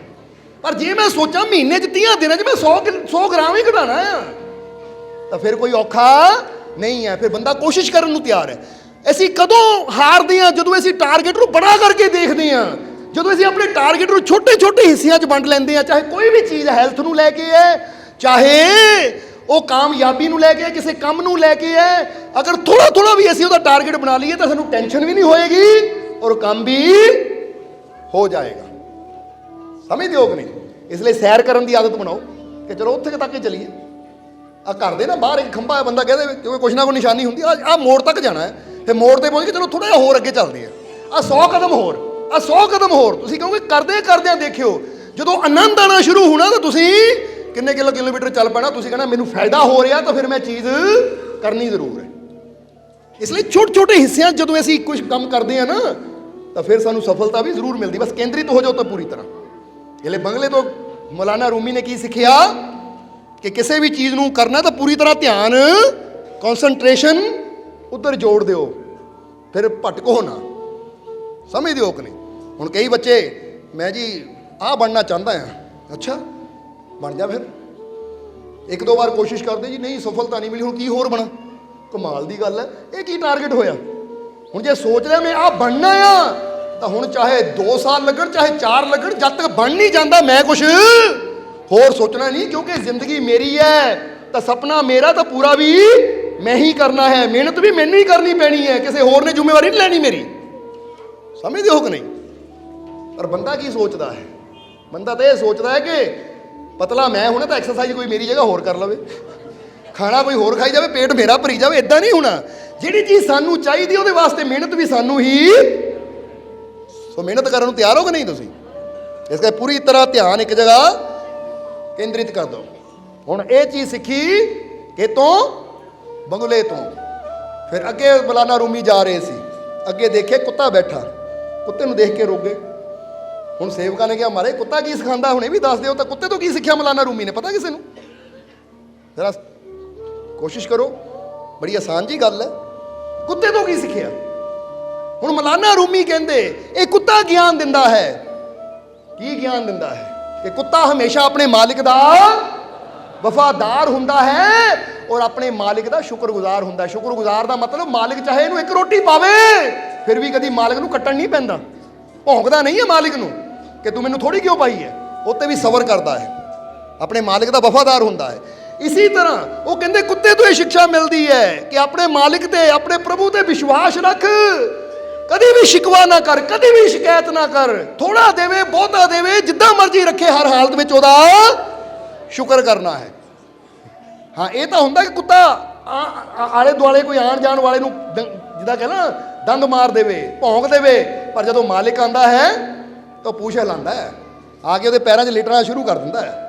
ਹੁਣ ਇਹ ਵੀ ਨਹੀਂ ਹੁੰਦਾ ਕਿ ਕੁੱਤੇ ਨੂੰ ਕਿ ਲੈ ਇਹਨਾਂ ਮੈਨੂੰ ਪੂਰੀ ਰੋਟੀ ਨਹੀਂ ਦਿੱਤੀ, ਮੈਂ ਨਹੀਂ ਪੁੱਛ ਲਾਣੀ ਹੈ, ਇਹਨਾਂ ਮੈਨੂੰ ਆਹ ਚੀਜ਼ ਪੂਰੀ ਨਹੀਂ ਪਾਈ, ਮੈਨੂੰ ਅੱਧਾ ਕੁ ਭੁੱਖਾ ਰੱਖਿਆ ਤਾਂ ਮੈਂ ਇਹਨੂੰ ਆਹ ਚੀਜ਼ ਨਹੀਂ ਕਰਨੀ, ਮੈਂ ਇਹਦੇ ਪੈਰ ਨਹੀਂ ਚੱਟਣੇ। ਨਹੀਂ, ਉਹ ਜਦੋਂ ਵੀ ਮਾਲਿਕ ਨੂੰ ਦੇਖੇਗਾ ਪਿਆਰ ਕਰੇਗਾ ਉਹਦੇ ਨਾਲ। ਇਸੇ ਤਰ੍ਹਾਂ ਇਨਸਾਨ, ਮੌਲਾਨਾ ਰੂਮੀ ਕਹਿੰਦੇ ਆਪਣੇ ਮਾਲਿਕ ਨਾਲ ਜਿਸਨੇ ਸਾਨੂੰ ਬਣਾਇਆ ਹੈ ਉਹ ਪਿਆਰ ਕਰੋ। ਜਦੋਂ ਉਹਦੇ ਨਾਲ ਪਿਆਰ ਕਰਦੇ ਹੋ ਝਿੜਕੇ, ਜਿੱਦਾਂ ਕਹਿੰਦੇ ਨੇ ਜੇ ਗੁਰੂ ਝਿੜਕੇ ਤਾਂ ਮੀਠਾ ਲਾਗੇ, ਕਿ ਜੇ ਝਿੜਕ ਵੀ ਪੈਂਦੀ ਤਾਂ ਵੀ ਪਿਆਰ ਕਰ। ਔਰ ਜਦੋਂ ਉਹਦੇ ਨਾਲ ਪਿਆਰ ਕਰੇਗਾ, ਯਕੀਨ ਰੱਖੇਗਾ, ਵਿਸ਼ਵਾਸ ਰੱਖੇਗਾ ਤਾਂ ਯਾਦ ਕਰ, ਜਿੱਦਾਂ ਕਬੀਰ ਸਾਹਿਬ ਕਹਿੰਦੇ ਨਾ ਕਿ ਮੋਹੇ ਮਰਨੇ का ਚਾਓ ਹੈ, ਮਰੂ तो हर के द्वार, कभी तो हर जी देखेंगे कौन खड़ा मेरे बाहर। ਉਹ ਕਹਿੰਦੇ ਕਦੀ ਨਾ ਕਦੀ ਤਾਂ ਦੇਖਿਆ ਕੌਣ ਮੇਰੇ ਦੁਆਰ ਤੇ ਪਿਆ ਹੋਇਆ, ਕੌਣ ਹੈ ਇੱਥੇ ਜੋ ਮੈਨੂੰ ਪੁਕਾਰ ਰਿਹਾ ਹੈ, ਯਾਦ ਕਰ ਰਿਹਾ, ਕਦੀ ਤਾਂ ਦਰਵਾਜ਼ਾ ਖੁੱਲੇਗਾ ਨਾ। ਕਹਿੰਦੇ ਬਸ ਉਹਦੇ ਦਰਦਾ ਹੋ ਕੇ ਬਹਿ ਜਾ। ਕਹਿੰਦੇ ਕੂਕਰ ਤੋਂ ਮੈਂ ਸਿੱਖ ਰਿਹਾ ਹਰ ਹਾਲਤ ਵਿੱਚ ਆਪਣੇ ਮਾਲਿਕ ਦਾ ਕੀ ਕਰਨਾ ਹੈ, ਸ਼ੁਕਰ ਕਰਨਾ ਹੈ। ਹੁਣ ਤੁਸੀਂ ਚੈੱਕ ਕਰੋ ਇਹ ਗੁਣ ਸਾਡੇ ਅੰਦਰ ਹੈ ਜਾਂ ਨਹੀਂ, ਜਾਂ ਮਾੜੀਆਂ ਮਾੜੀਆਂ ਗੱਲਾਂ ਤੇ ਅਸੀਂ ਸ਼ਿਕਾਇਤਾਂ ਕਰਨ ਲੱਗ ਜਾਂਦੇ ਆ, ਮਾੜੀਆਂ ਮਾੜੀਆਂ ਗੱਲਾਂ ਤੇ ਸ਼ਿਕਵੇ ਕਰਨ ਲੱਗ ਜਾਂਦੇ ਕਿ ਆਹ ਨਹੀਂ ਮੇਰੇ ਨਾਲ ਹੋਇਆ, ਉਹ ਨਹੀਂ ਮੇਰੇ ਨਾਲ ਹੋਇਆ। ਹਰ ਹਾਲਤ ਵਿੱਚ ਆਪਣੇ ਮਾਲਿਕ ਦਾ ਸ਼ੁਕਰ ਕਰੀਏ, ਧੰਨਵਾਦ ਕਰੀਏ। ਸਮਝ ਲੈਣਾ ਜ਼ਰਾ ਸਾਰਿਆਂ ਨੇ।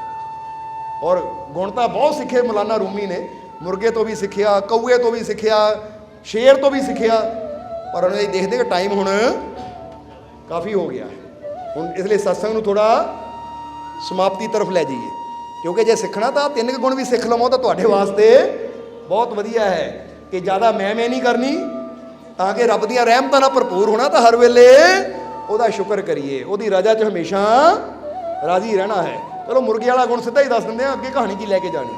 ਕਹਿੰਦੇ ਮੁਰਗੇ ਤੋਂ ਮੈਂ ਕੀ ਸਿੱਖਿਆ, ਮੁਰਗੇ ਤੋਂ ਸਿੱਖਿਆ ਕਿਉਂਕਿ ਮੁਰਗਾ ਜਦ ਵੀ ਸੌਂਦਾ ਹੈ ਨਾ, ਉਹਦੀ ਕਲਾ ਹੈ ਕਿ ਮੁਰਗਾ ਬੰਦ ਅੱਖਾਂ ਨਾਲ ਵੀ ਪ੍ਰਕਾਸ਼ ਦੇਖ ਲੈਂਦਾ ਹੈ। ਤਾਂ ਹੀ ਤਾਂ ਸਭ ਤੋਂ ਪਹਿਲਾਂ ਸੂਰਜ ਚੜ੍ਹਨ ਵਾਲਾ ਹੁੰਦਾ ਤਾਂ ਮੁਰਗੇ ਦੀਆਂ ਅੱਖਾਂ ਖੁੱਲ ਜਾਂਦੀਆਂ, ਬਾਂਗ ਦਿੰਦਾ ਹੈ। ਸਮਝਦੇ ਹੋ ਕਿ ਨਹੀਂ? ਇਸੇ ਤਰ੍ਹਾਂ ਉਹ ਕਹਿੰਦੇ ਹੈ ਕਿ ਜਿੱਦਾਂ ਮੁਰਗੇ ਦਾ ਇਹ ਗੁਣ ਹੈ ਕਿ ਬੰਦ ਅੱਖਾਂ ਨਾਲ ਵੀ ਪ੍ਰਕਾਸ਼ ਨੂੰ ਮਹਿਸੂਸ ਕਰ ਲੈਂਦਾ ਹੈ। ਇਹ ਪਿਆਰਿਆ ਮੁਰਗੇ ਤੋਂ ਸਿੱਖਿਆ ਹੈ, ਜੇ ਰੱਬ ਦੇ ਪ੍ਰਕਾਸ਼ ਨੂੰ ਮਹਿਸੂਸ ਕਰਨਾ ਤਾਂ ਅੱਖਾਂ ਨੂੰ ਬੰਦ ਕਰਨਾ ਹੀ ਪੈਣਾ ਹੈ, ਕਿਉਂਕਿ ਅੱਖਾਂ ਖੋਲ੍ਹਾਂਗਾ ਤਾਂ ਦੁਨੀਆ ਦਿਖੇਗੀ, ਅੱਖਾਂ ਬੰਦ ਕਰੂੰਗਾ ਤਾਂ ਫਿਰ ਰੱਬ ਦਾ ਪ੍ਰਕਾਸ਼ ਮਹਿਸੂਸ ਹੋਣਾ ਹੈ। ਔਰ ਉਹ ਕਦੋਂ ਹੋਣਾ ਹੈ? ਇਸ ਲਈ ਸਭ ਤੋਂ ਪਹਿਲਾਂ ਉੱਠਣਾ, ਇਹ ਨਹੀਂ ਕਿ 8 ਵਜੇ ਸੁੱਤੇ ਉੱਠੀਏ, 9 ਵਜੇ ਸੁੱਤੇ ਉੱਠੀਏ ਫੇਰ ਕਹੀਏ ਰੱਬ ਦਾ ਪ੍ਰਕਾਸ਼। ਰੱਬ ਦਾ ਪ੍ਰਕਾਸ਼ ਦੇਖਣਾ ਸੂਰਜ ਚੜ੍ਹਨ ਤੋਂ ਪਹਿਲਾਂ ਉੱਠਣ ਦੀ ਆਦਤ ਬਣਾਉਣੀ ਪੈਣੀ ਹੈ, ਧਿਆਨ ਕਰਨ ਦੀ, ਰੱਬ ਦਾ ਨਾਮ ਲੈਣ ਦੀ, ਰੱਬ ਨੂੰ ਯਾਦ ਕਰਨ ਦੀ ਆਦਤ ਬਣਾਉਣੀ ਪੈਣੀ ਹੈ। ਔਰ ਇੱਕ ਗੱਲ ਹੋਰ ਕਵਾਂਗੇ ਕਿ ਜਦੋਂ ਅਸੀਂ ਜਲਦੀ ਉੱਠਣਾ ਸ਼ੁਰੂ ਕਰ ਦਿੰਦੇ ਆ ਨਾ, ਤਾਂ ਜਿੱਦਾਂ ਅਸੀਂ ਕਈ ਵਾਰ ਦੱਸਿਆ ਕਿ ਰੱਬ ਨੇ ਸਭ ਨੂੰ 24 ਘੰਟੇ ਦਿੱਤੇ ਹੋਏ ਹੈ, ਚਾਹੇ ਅਮੀਰ ਹੈ, ਗਰੀਬ ਹੈ, ਤੰਦਰੁਸਤ ਹੈ, ਬਿਮਾਰ ਹੈ, ਸਭ ਦੇ ਕੋਲ 24 ਘੰਟੇ ਹੈ। ਪਰ ਜਿਹੜਾ ਇਨਸਾਨ ਸਵੇਰੇ ਜਲਦੀ ਉੱਠਣ ਦੀ ਆਦਤ ਬਣਾ ਲੈਂਦਾ ਹੈ, ਉਹਦੇ ਘੰਟੇ ਵੱਧ ਜਾਂਦੇ ਆ। ਵਧਣ ਦਾ ਮਤਲਬ ਕੀ ਇਹ ਨਹੀਂ ਕਿ 24 ਤੋਂ 25 ਹੋ ਜਾਂਦੇ ਹੈ। ਹੁਣ ਜੇ ਇੱਕ ਬੰਦਾ 7 ਵਜੇ ਸੁੱਤਾ ਉੱਠਦਾ ਹੈ, ਇੱਕ ਬੰਦਾ 5 ਵਜੇ ਸੁੱਤਾ ਉੱਠਦਾ, ਉਹਦੇ 2 ਘੰਟੇ ਉਹ 7 ਵਾਲੇ ਨਾਲੋਂ ਵੱਧ ਗਏ ਕਿ ਨਹੀਂ? ਕਿਉਂਕਿ ਉਹ 2 ਘੰਟੇ ਕੁਝ ਜ਼ਿਆਦਾ ਕਰ ਸਕਦਾ ਹੈ ਜਿਹੜਾ ਬੰਦਾ 7 ਵਜੇ ਉੱਠ ਕੇ ਉਹ 2 ਘੰਟੇ ਘਟਾ ਲਏ ਉਹਨਾਂ ਆਪਣੇ। ਇਸ ਲਈ ਜਿੰਨਾ ਅੰਮ੍ਰਿਤ ਵੇਲੇ ਉੱਠਦੇ ਹਾਂ ਅਸੀਂ, ਉਨਾ ਸਾਡੇ ਕੋਲ ਟਾਈਮ ਹੁੰਦਾ ਹੈ ਆਪਣੀ ਹੈਲਥ ਨੂੰ ਲੈ ਕੇ, ਆਪਣੇ ਮਾਈਂਡ ਨੂੰ ਲੈ ਕੇ, ਆਪਣੇ ਪ੍ਰਭੂ ਨੂੰ ਲੈ ਕੇ, ਬਹੁਤ ਕੁਝ ਅਸੀਂ ਉਹ ਟਾਈਮ ਨਾਲ ਆਪਣੇ ਜੀਵਨ 'ਚ ਕਰ ਸਕਦੇ ਹਾਂ। ਸਮਝਦੇ ਹੋ ਕਿ ਨਹੀਂ? ਇਸ ਲਈ ਥੋੜਾ ਜਲਦੀ ਉੱਠਣ ਦੀ ਆਦਤ ਵੀ, ਜਿੱਦਾਂ ਅਸੀਂ ਕਈ ਵਾਰ ਇਹ ਬੁੱਲੇ ਸ਼ਾਹ ਦਾ ਸ਼ਲੋਕ ਉਚਾਰਨ ਕਰੀਦਾ, ਇੱਥੇ ਵੀ ਕਰਾਂਗੇ ਕਿ ਅੰਮ੍ਰਿਤ ਵੇਲੇ ਜੋ ਵੀ ਜਾਗੇ ਭਾਗ ਜਾਗਦੇ ਸੁੱਤੇ, ਉਹ ਜੇ ਬੰਦਿਆ ਤੂੰ ਬੰਦਗੀ ਨਾ ਕੀਤੀ ਤੇਤੋਂ ਚੰਗੇ ਕੁੱਤੇ। ਬੁੱਲੇ ਸ਼ਾਹ ਕਹਿੰਦੇ ਜੇ ਅੰਮ੍ਰਿਤ ਵੇਲੇ ਜਾਗੇਗਾ ਤਾਂ ਤੇਰੇ ਭਾਗ ਵੀ ਸੁੱਤੇ ਹੋਏ ਜਾਗ ਜਾਣਗੇ, ਪਰ ਜੇ ਤੂੰ ਅੰਮ੍ਰਿਤ ਵੇਲੇ ਸਵੇਰ ਦੇ ਵੇਲੇ ਜਾਗ ਕੇ ਬੰਦਗੀ ਨਾ ਕੀਤੀ, ਸੁੱਤਾ ਹੀ ਰਹਿ ਗਿਆ, ਤਾਂ ਫਿਰ ਤੇਤੋਂ ਚੰਗੇ ਤਾਂ ਕੁੱਤੇ ਆ ਜਿਹੜੇ ਤੜਕੇ ਹੀ ਉੱਠ ਜਾਂਦੇ। ਹੁਣ ਅੰਮ੍ਰਿਤ ਵੇਲੇ ਦਾ ਮਤਲਬ ਇਹ ਵੀ ਨਹੀਂ ਕਿ ਰਾਤ ਨੂੰ 2 ਵਜੇ ਉੱਠ ਕੇ ਬਹਿ ਜਾਓ, ਇਹ ਵੀ ਕਲੀਅਰ ਕਰ ਦਈਏ ਅਸੀਂ। ਕਈ ਕਹਿੰਦੇ ਜੀ ਅਸੀਂ ਰਾਤ ਨੂੰ 1:30 ਵਜੇ ਉੱਠ ਜਾਈਦਾ ਹੈ, ਅਸੀਂ ਰਾਤ ਨੂੰ 2 ਵਜੇ ਉੱਠ ਜਾਈਦਾ ਹੈ। ਨਹੀਂ, ਉਹ ਅੰਮ੍ਰਿਤ ਵੇਲਾ ਨਹੀਂ ਹੈ। ਅੰਮ੍ਰਿਤ ਵੇਲਾ ਕਿਹੜਾ ਹੈ? ਅੰਮ੍ਰਿਤ ਵੇਲਾ ਹੈ ਸੂਰਜ ਨਿਕਲ ਤੋਂ ਅਸੀਂ 1.5 ਘੰਟਾ 90 ਮਿੰਟ ਪਹਿਲਾਂ ਉੱਠਣਾ ਹੈ।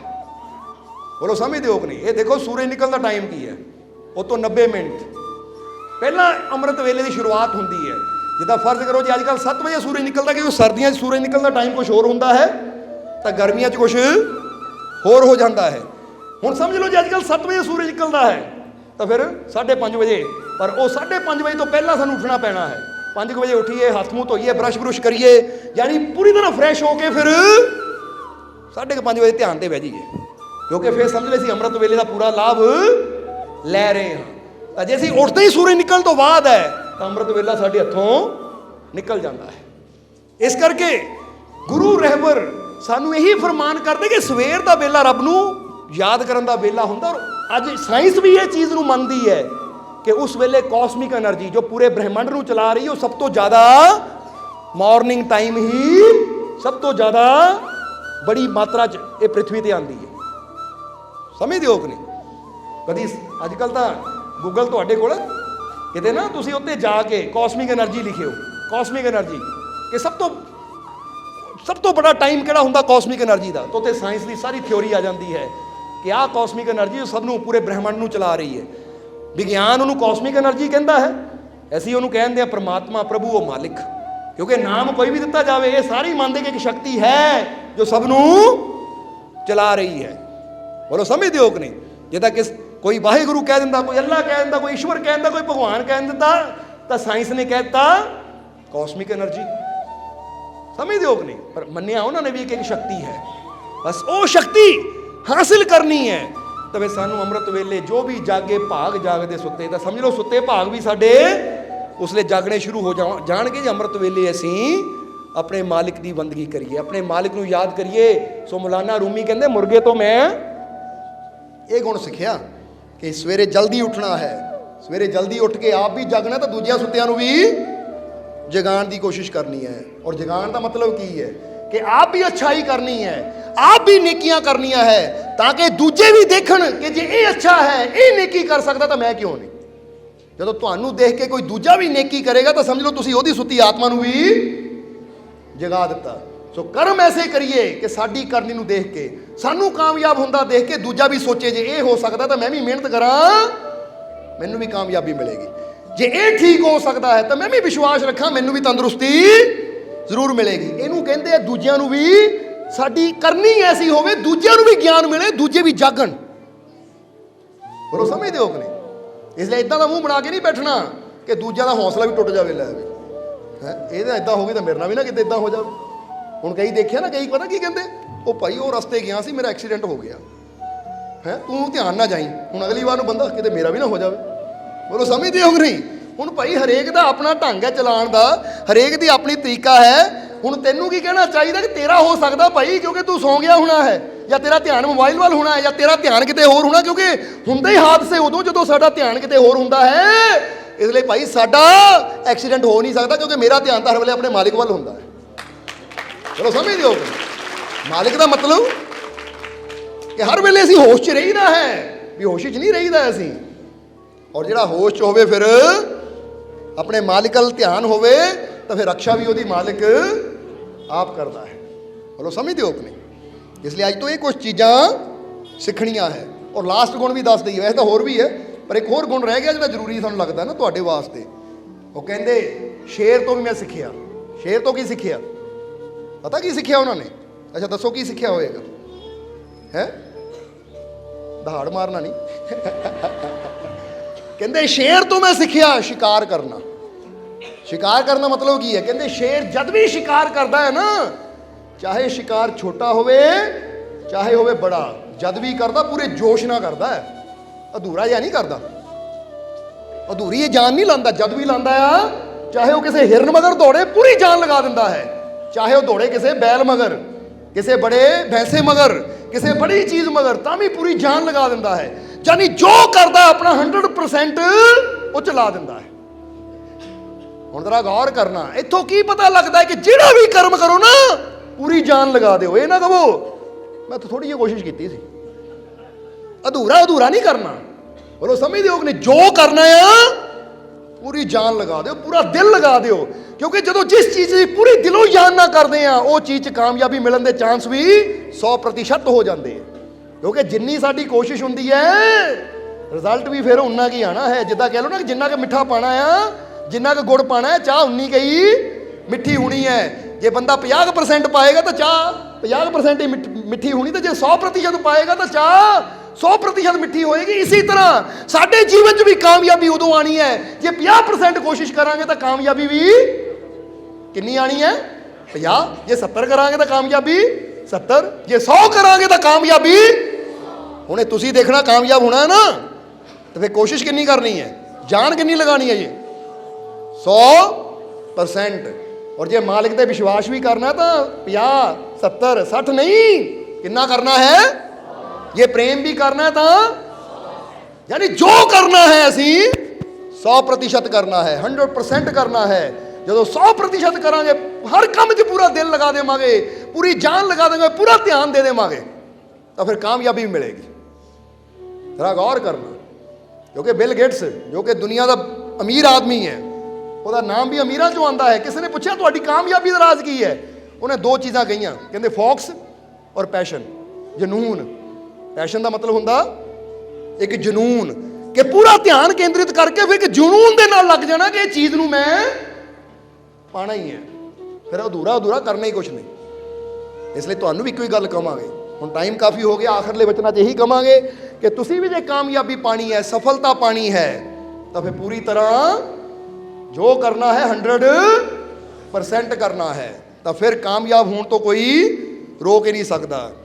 ਜੇ ਅੱਜ ਕਿਸੇ ਦੇ ਜੀਵਨ 'ਚ ਕੋਈ ਮੁਸ਼ਕਿਲ ਹੈ, ਕੋਈ ਪਰੇਸ਼ਾਨੀ ਹੈ, ਤਾਂ 100% ਵਿਸ਼ਵਾਸ ਰੱਖਣਾ ਆਪਣੇ ਮਾਲਿਕ ਤੇ। ਬੋਲੋ ਸਮਝਦੇ ਹੋ ਕਿ ਨਹੀਂ? ਔਰ ਮੈਂ ਜੋ ਕਰ ਸਕਦਾ ਮੈਂ ਕੋਸ਼ਿਸ਼ ਕਰਨੀ, ਔਰ ਆਪਣੇ ਮਾਲਿਕ ਤੇ ਵਿਸ਼ਵਾਸ ਰੱਖਣਾ ਆ। ਕੀ ਵਿਸ਼ਵਾਸ? ਕਿ ਮੈਨੂੰ ਕਾਮਯਾਬੀ, ਮੈਨੂੰ ਸਫਲਤਾ, ਬਸ ਇਹ 100% ਤੁਹਾਡੇ ਅੰਦਰ ਹੈ ਕਿ ਨਹੀਂ? ਕਿਉਂਕਿ ਫਿਰ ਕਵਾਂਗੇ ਜੇ 40% ਹੈ ਤਾਂ ਸਮਝ ਲਓ ਰਿਜ਼ਲਟ ਵੀ 40 ਆਣਾ, ਜੇ 70 ਹੈ ਤਾਂ ਰਿਜ਼ਲਟ ਵੀ, ਕਿਉਂਕਿ ਇਹ ਤੁਹਾਡੇ ਤੇ ਹੈ ਕਿ ਜਿੰਨੀ ਕੁ ਬੱਚੇ ਨੇ ਮਿਹਨਤ ਕਰਨੀ, ਟੀਚਰ ਨੇ ਨੰਬਰ ਫਿਰ ਉਨੇ ਕੀ ਦੇਣੇ ਆ। ਕੁਦਰਤ ਵੀ ਸਾਨੂੰ ਉਨਾ ਕੀ ਦਿੰਦੀ ਹੈ ਜਿੰਨੇ ਕਿ ਅਸੀਂ ਕੋਸ਼ਿਸ਼ ਕਰਦੇ, ਮਿਹਨਤ ਕਰਦੇ ਹਾਂ, ਜਾਂ ਜਿੰਨਾ ਕਿ ਸਾਡਾ ਪਿਆਰ ਹੁੰਦਾ, ਵਿਸ਼ਵਾਸ ਹੁੰਦਾ ਹੈ। ਇਸ ਲਈ ਵਿਸ਼ਵਾਸ ਪੂਰਾ ਰੱਖੋ, ਤਾਂ ਫਿਰ ਤੁਸੀਂ ਦੇਖੋ ਜੀਵਨ 'ਚ ਕੋਈ ਕਮੀ ਨਹੀਂ ਆਏਗੀ, ਕੋਈ ਤੋਟ ਨਹੀਂ ਆਏਗੀ, ਤੁਹਾਡਾ ਜੀਵਨ, ਤੁਹਾਡੀ ਜ਼ਿੰਦਗੀ ਸਫਲ ਹੋ ਜਾਏਗੀ।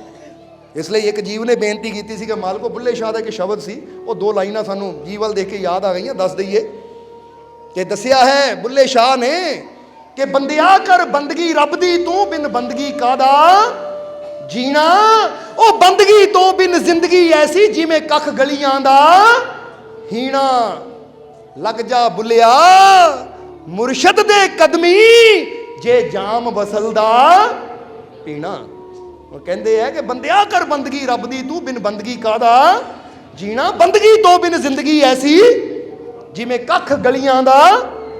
ਉਹ ਕਹਿੰਦੇ ਰੱਬ ਦੀ ਬੰਦਗੀ ਕਰ ਲੈ, ਬਿਨਾਂ ਬੰਦਗੀ ਤੋਂ ਕਾਹਦੀ ਜ਼ਿੰਦਗੀ। ਰੱਬ ਤੇ ਭਰੋਸਾ ਕਰ, ਆਪਣੇ ਮਾਲਿਕ ਤੇ, ਜਿਸ ਨੇ ਤੈਨੂੰ ਪੈਦਾ ਕੀਤਾ, ਆਪਣੇ ਜਨਮਦਾਤਾ ਤੇ ਵਿਸ਼ਵਾਸ ਕਰ। ਉਹਦੀ ਬੰਦਗੀ ਤੋਂ ਬਿਨਾਂ, ਉਹਦੇ ਵਿਸ਼ਵਾਸ ਤੋਂ ਬਿਨਾਂ ਕਾਹਦੀ ਜ਼ਿੰਦਗੀ ਹੈ? ਕਿਉਂਕਿ ਬੰਦਗੀ ਤੋਂ ਬਿਨ ਜ਼ਿੰਦਗੀ ਐਸੀ ਜਿਵੇਂ ਕੱਖ ਗਲੀਆਂ ਦਾ, ਕਿ ਜਿਹਦਾ ਗਲੀਆਂ ਦੇ ਕੱਖ ਹੁੰਦੇ ਨੇ, ਕੋਈ ਦੇਖਦਾ ਵੀ ਨਹੀਂ, ਪੈਰਾਂ 'ਚ ਰੁਲਦੇ ਫਿਰਦੇ ਐ। ਜਿਹੜੇ ਰੱਬ ਦੀ ਬੰਦਗੀ ਨਹੀਂ ਕਰਦੇ, ਫਿਰ ਉਹ ਵੀ ਕੱਖਾਂ ਵਾਲਾ ਹੀ ਹਾਲ ਹੁੰਦਾ, ਕਦੀ ਇੱਥੇ ਠੋਕਰ ਖਾਂਦੇ, ਕਦੀ ਉੱਧਰ ਠੋਕਰ ਖਾਂਦੇ ਹੈ। ਜਿਹੜੇ ਬੰਦਗੀ ਤੋਂ ਬਿਨ ਜ਼ਿੰਦਗੀ ਐਸੀ ਜਿਵੇਂ ਕੱਖ ਗਲੀਆਂ ਦਾ ਹੀਣਾ। ਲੱਗ ਜਾ ਬੁੱਲਿਆ ਮੁਰਸ਼ਦ ਦੇ ਕਦਮੀ, ਜੇ ਜਾਮ ਬਸਲ ਦਾ। ਬਸਲ ਕਹਿੰਦੇ ਐ ਉਹ ਮੇਲ, ਕਿ ਜੇ ਤੂੰ ਉਹ ਪ੍ਰਭੂ ਦੀਆਂ ਰਹਿਮਤਾਂ ਨੂੰ ਮਿਲਣਾ ਚਾਹੁੰਦਾ ਹੈ, ਉਹ ਵਸਲ ਚਾਹੁੰਦਾ ਹੈ ਕਿ ਮੇਰਾ ਮੇਲ ਮੇਰੇ ਮਾਲਿਕ ਨਾਲ ਹੋ ਜਾਵੇ, ਤਾਂ ਫਿਰ ਕਹਿੰਦੇ ਮੁਰਸ਼ਦ ਦੇ ਕਦਮੀ ਲੱਗ ਜਾ, ਫੇਰ ਹੀ ਉਹ ਵਸਲ ਵਾਲਾ ਜਾਮ, ਫੇਰ ਹੀ ਉਹ ਮਿਲਣ ਵਾਲਾ ਜਾਮ ਪੀਏਗਾ ਤੂੰ। ਇਸ ਲਈ ਕਾਮਯਾਬੀ ਨਾਲ ਉਹੀ ਮਿਲਦੇ ਹੈ, ਸਫਲਤਾ ਉਹਨਾਂ ਨੂੰ ਹੀ ਮਿਲਦੀ ਹੈ, ਖੁਸ਼ੀਆਂ ਉਹਨਾਂ ਨੂੰ ਹੀ ਮਿਲਦੀਆਂ ਜਿਹੜੇ ਮੁਰਸ਼ਦ ਦੇ ਕਦਮੀ ਲੱਗ ਜਾਂਦੇ ਹੈ। ਸਮਝਦੇ ਹੋ ਕਿ ਨਹੀਂ? ਇਸ ਲਈ ਵਿਸ਼ਵਾਸ ਨਾਲ ਉਸ ਮਾਲਿਕ ਨਾਲ ਜੁੜ ਜਾਓ, ਯਕੀਨ ਰੱਖੋ, ਤਾਂ ਫਿਰ ਤੁਹਾਨੂੰ ਵੀ ਖੁਸ਼ੀਆਂ ਵੀ ਮਿਲਣਗੀਆਂ, ਕਾਮਯਾਬੀ ਵੀ ਮਿਲੇਗੀ, ਔਰ ਤੁਹਾਡੇ ਜੀਵਨ ਦੀਆਂ ਪਰੇਸ਼ਾਨੀਆਂ, ਤਕਲੀਫਾਂ, ਦੁੱਖ ਵੀ ਜ਼ਰੂਰ ਦੂਰ ਹੋਣਗੇ। ਔਰ ਹੁਣ ਆਖਰਲੇ ਵਚਨਾਂ 'ਚ ਕਹਿ ਦਈਏ ਫਿਰ ਕਿ ਮੈਨੂੰ ਆਪਣੇ ਮਾਲਿਕ ਤੇ ਪੂਰਾ, ਮੈਨੂੰ ਆਪਣੇ ਮਾਲਿਕ ਤੇ ਪੂਰਾ, ਮੈਨੂੰ ਆਪਣੇ ਮਾਲਿਕ ਤੇ ਪੂਰਾ, ਮੇਰੀਆਂ ਝੋਲੀਆਂ ਖੁਸ਼ੀਆਂ ਨਾਲ, ਮੇਰੀਆਂ ਝੋਲੀਆਂ ਖੁਸ਼ੀਆਂ ਨਾਲ, ਮੇਰੀਆਂ ਝੋਲੀਆਂ ਖੁਸ਼ੀਆਂ ਨਾਲ, ਮੇਰੀਆਂ ਝੋਲੀਆਂ ਰਹਿਮਤਾਂ ਨਾਲ, ਮੇਰੀਆਂ ਝੋਲੀਆਂ ਰਹਿਮਤਾਂ ਨਾਲ, ਮੇਰੀਆਂ ਝੋਲੀਆਂ ਰਹਿਮਤਾਂ ਨਾਲ। ਮੇਰੇ ਸਾਰੇ ਦੁੱਖ ਦੂਰ, ਮੇਰੇ ਸਾਰੇ ਦੁੱਖ ਦੂਰ, ਮੇਰੇ ਸਾਰੇ ਦੁੱਖ ਦੂਰ। ਮੇਰਾ ਮਾਲਿਕ ਮੇਰੇ, ਮੇਰਾ ਮਾਲਿਕ ਮੇਰੇ, ਮੇਰਾ ਮਾਲਿਕ ਮੇਰੇ। ਬਸ 100% ਹੈ ਨਾ, ਬਸ ਫਿਰ ਮਿਲਣਾ ਵੀ 100% ਹੀ ਹੈ, ਫਿਰ 100% ਹੀ ਮਿਲਣਾ। तो ਹੁਣ ਇਹਨਾਂ ਵਚਨਾਂ ਦੇ ਨਾਲ ਹੀ ਅਸੀਂ ਅੱਜ ਦੇ ਸਤਸੰਗ ਦੀ ਸਮਾਪਤੀ ਕਰਾਂਗੇ। ਔਰ ਸਤਸੰਗ ਸਮਾਪਤ ਕਰਨ ਤੋਂ ਪਹਿਲਾਂ ਪ੍ਰੋਗਰਾਮਾਂ ਬਾਰੇ ਦੱਸਿਆ ਤੁਹਾਨੂੰ ਕਿ 31 ਤਰੀਕ ਜੋ ਕਿ ਸਾਲ ਦਾ ਕਿਹੜਾ ਦਿਨ ਹੈ, ਆਖਰੀ ਦਿਨ ਹੈ, ਉਸ ਦਿਨ ਰਾਤ ਦਾ ਦਰਬਾਰ ਤੇ ਸਤਸੰਗ ਰੱਖਿਆ ਹੋਇਆ ਹੈ। ਕਿਉਂਕਿ ਹਰ ਸਾਲ 31 ਤਰੀਕ ਰਾਤ ਨੂੰ ਦਰਬਾਰ ਤੇ ਸਤਸੰਗ ਇਸ ਲਈ ਰੱਖਿਆ ਜਾਂਦਾ ਹੈ ਤਾਂ ਕਿ ਜੋ ਸਾਲ ਜਾ ਰਿਹਾ ਹੈ ਇਹਨੂੰ ਅਸੀਂ ਸਤਸੰਗ ਵਿੱਚ ਬਹਿ ਕੇ ਇਦਾਂ ਆਨੰਦ ਲੈਂਦਿਆਂ ਹੋਇਆਂ ਜਾਂਦੇ ਹੋਏ ਸਾਲ ਨੂੰ ਅਲਵਿਦਾ ਕਹੀਏ ਤਾਂ ਆਉਣ ਵਾਲੇ ਸਾਲ ਦਾ ਮਾਲਕ ਦੇ ਘਰ 'ਚ ਬਹਿ ਕੇ ਸਤਸੰਗ 'ਚ ਬਹਿ ਕੇ ਸਵਾਗਤ ਕਰੀਏ। ਕਿਉਂਕਿ ਜਦੋਂ ਸਤਸੰਗ ਵਿੱਚ ਬੈਠ ਕੇ ਇਹ ਆਨੰਦ ਲੈਂਦੇ ਆ ਨਵੇਂ ਸਾਲ ਦੀ ਸ਼ੁਰੂਆਤ ਹੋਏਗੀ ਤਾਂ ਜ਼ਰਾ ਸੋਚੋ ਕਿ ਜਿੱਦਾਂ ਦੇ એનર્ਜੀ ਦੇ ਨਾਲ, ਜਿੱਦਾਂ ਦੀ ਰਹਿਮਤ ਦੇ ਨਾਲ ਦਿਨ ਦੀ ਸ਼ੁਰੂਆਤ ਹੁੰਦੀ ਹੈ ਫਿਰ ਦਿਨ ਵੀ ਵੈਸਾ ਹੀ ਹੁੰਦਾ ਹੈ। ਤਾਂ ਜਿੱਦਾਂ ਦੀ એનર્ਜੀ ਰਹਿਮਤ ਦੇ ਨਾਲ ਸਾਲ ਦੀ ਸ਼ੁਰੂਆਤ ਹੋਏਗੀ ਤਾਂ ਪੂਰਾ ਸਾਲ ਵੀ ਫਿਰ ਵੈਸਾ ਹੀ ਹੋਏਗਾ।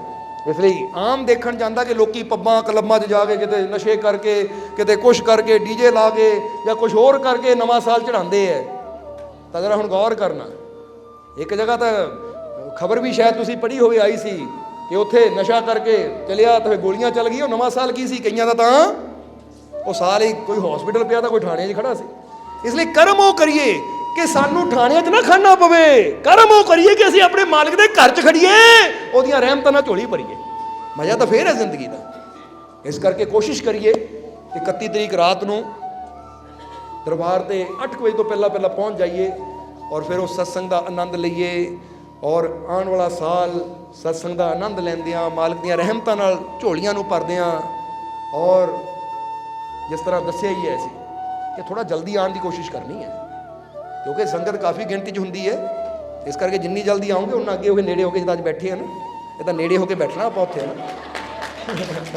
ਇਸ ਲਈ ਥੋੜ੍ਹਾ ਟਾਈਮ ਨਾ ਆ ਜਾਣਾ ਕਿ ਅਸੀਂ ਕੋਸ਼ਿਸ਼ ਕਰੀਏ ਕਿ 8 ਵਜੇ ਤੱਕ ਦਰਬਾਰ ਤੇ ਪਹੁੰਚ ਜਾਈਏ ਤਾਂ ਕਿ ਸਮੇਂ ਨਾਲ ਸਤਸੰਗ ਦੀ ਸ਼ੁਰੂਆਤ ਹੋਵੇ, ਸਮੇਂ ਨਾਲ ਆਨੰਦ ਲੈ ਕੇ ਮਾਲਕ ਦੀਆਂ ਰਹਿਮਤਾਂ ਨਾਲ ਝੋਲੀਆਂ ਭਰ ਕੇ ਫਿਰ ਖੁਸ਼ੀ ਨਵੇਂ ਸਾਲ 'ਚ ਉਹ ਆਨੰਦ ਲੈ ਕੇ ਆਪਣੇ ਘਰਾਂ 'ਚ ਆਈਏ ਔਰ ਆਉਣ ਵਾਲੇ ਸਾਲ ਦਾ ਸਵਾਗਤ ਕਰੀਏ।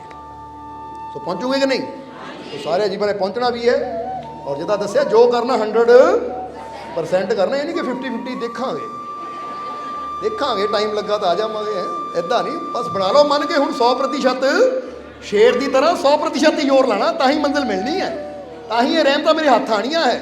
क्योंकि सोचो जे शेर अद्धा की कोशिश करे तो हिरन तो निकल जाए, फिर समझते हो कि नहीं? फिर तो भुखा ही रह जाए। तो जे सानू भी मालिक दी रहमतां की लोड़ है तो असीं भी 50-60-70 नहीं पूरा 100% जोर लाना ताकि मालिक की रहमत हथों निकले ना, ये मिल जाए सानू। समझते हो? क्योंकि रहमत की लोड़ हर कदम ते सानू है। इसलिए 31 तरीक याद रखना। उस तो पहला वीरवार भी है, इसलिए वीरवार का सत्संग तो तुहानू पता ही है कि दोपहर 1 बजे होंदा है, पर 31 तरीक रात का सत्संग है। इसलिए टाइम ना पहुँचो ताकि नवा साल आने वाला मालिक के घर च बह के उहदियां रहमतां नू हासिल करदियां होयां अपना नवा साल चढ़ाइए और अपना जीवन सफल बनाइए। और हुण अंत विच यही उस मालिक के चरणों च अरदास बेनती करांगे कि मालिक तुहानू सब नू नाम नाल जुड़न की ताकत देण, नाम जपण की ताकत देण और तुहाडे सब दे अंदर 100% विश्वास, 100% प्रेम मालिक पैदा कर देण ताकि दुखा मुसीबतां नू देख के तुसीं घबराओ ना, डरो ना। तुहाडा विश्वास इन्ना वध जावे कि हर दुख हर मुसीबत छोटी होवे और तुहाडा विश्वास, तुहाडा प्रेम बहुत बड़ा होवे। और मालिक तुहाडीआं सारियां तकलीफां, दुखां, दर्दां नू दूर करन, तुहाडीआं सब दीआं झोलियां नू खुशियां नाल भरपूर करन और आने वाला समा तुहाडे सब दे वास्ते कामयाबी, सफलता, खुशियां भरिया होवे। यही साडी उस मालिक दे चरनां च अरदास बेनती है। और हुण अंत विच तुहाडे सब दे अंदर वास्ते उस मालिक नू असीं प्रणाम करदे हां। साडा प्रणाम स्वीकार करो। जय मालिकां दी।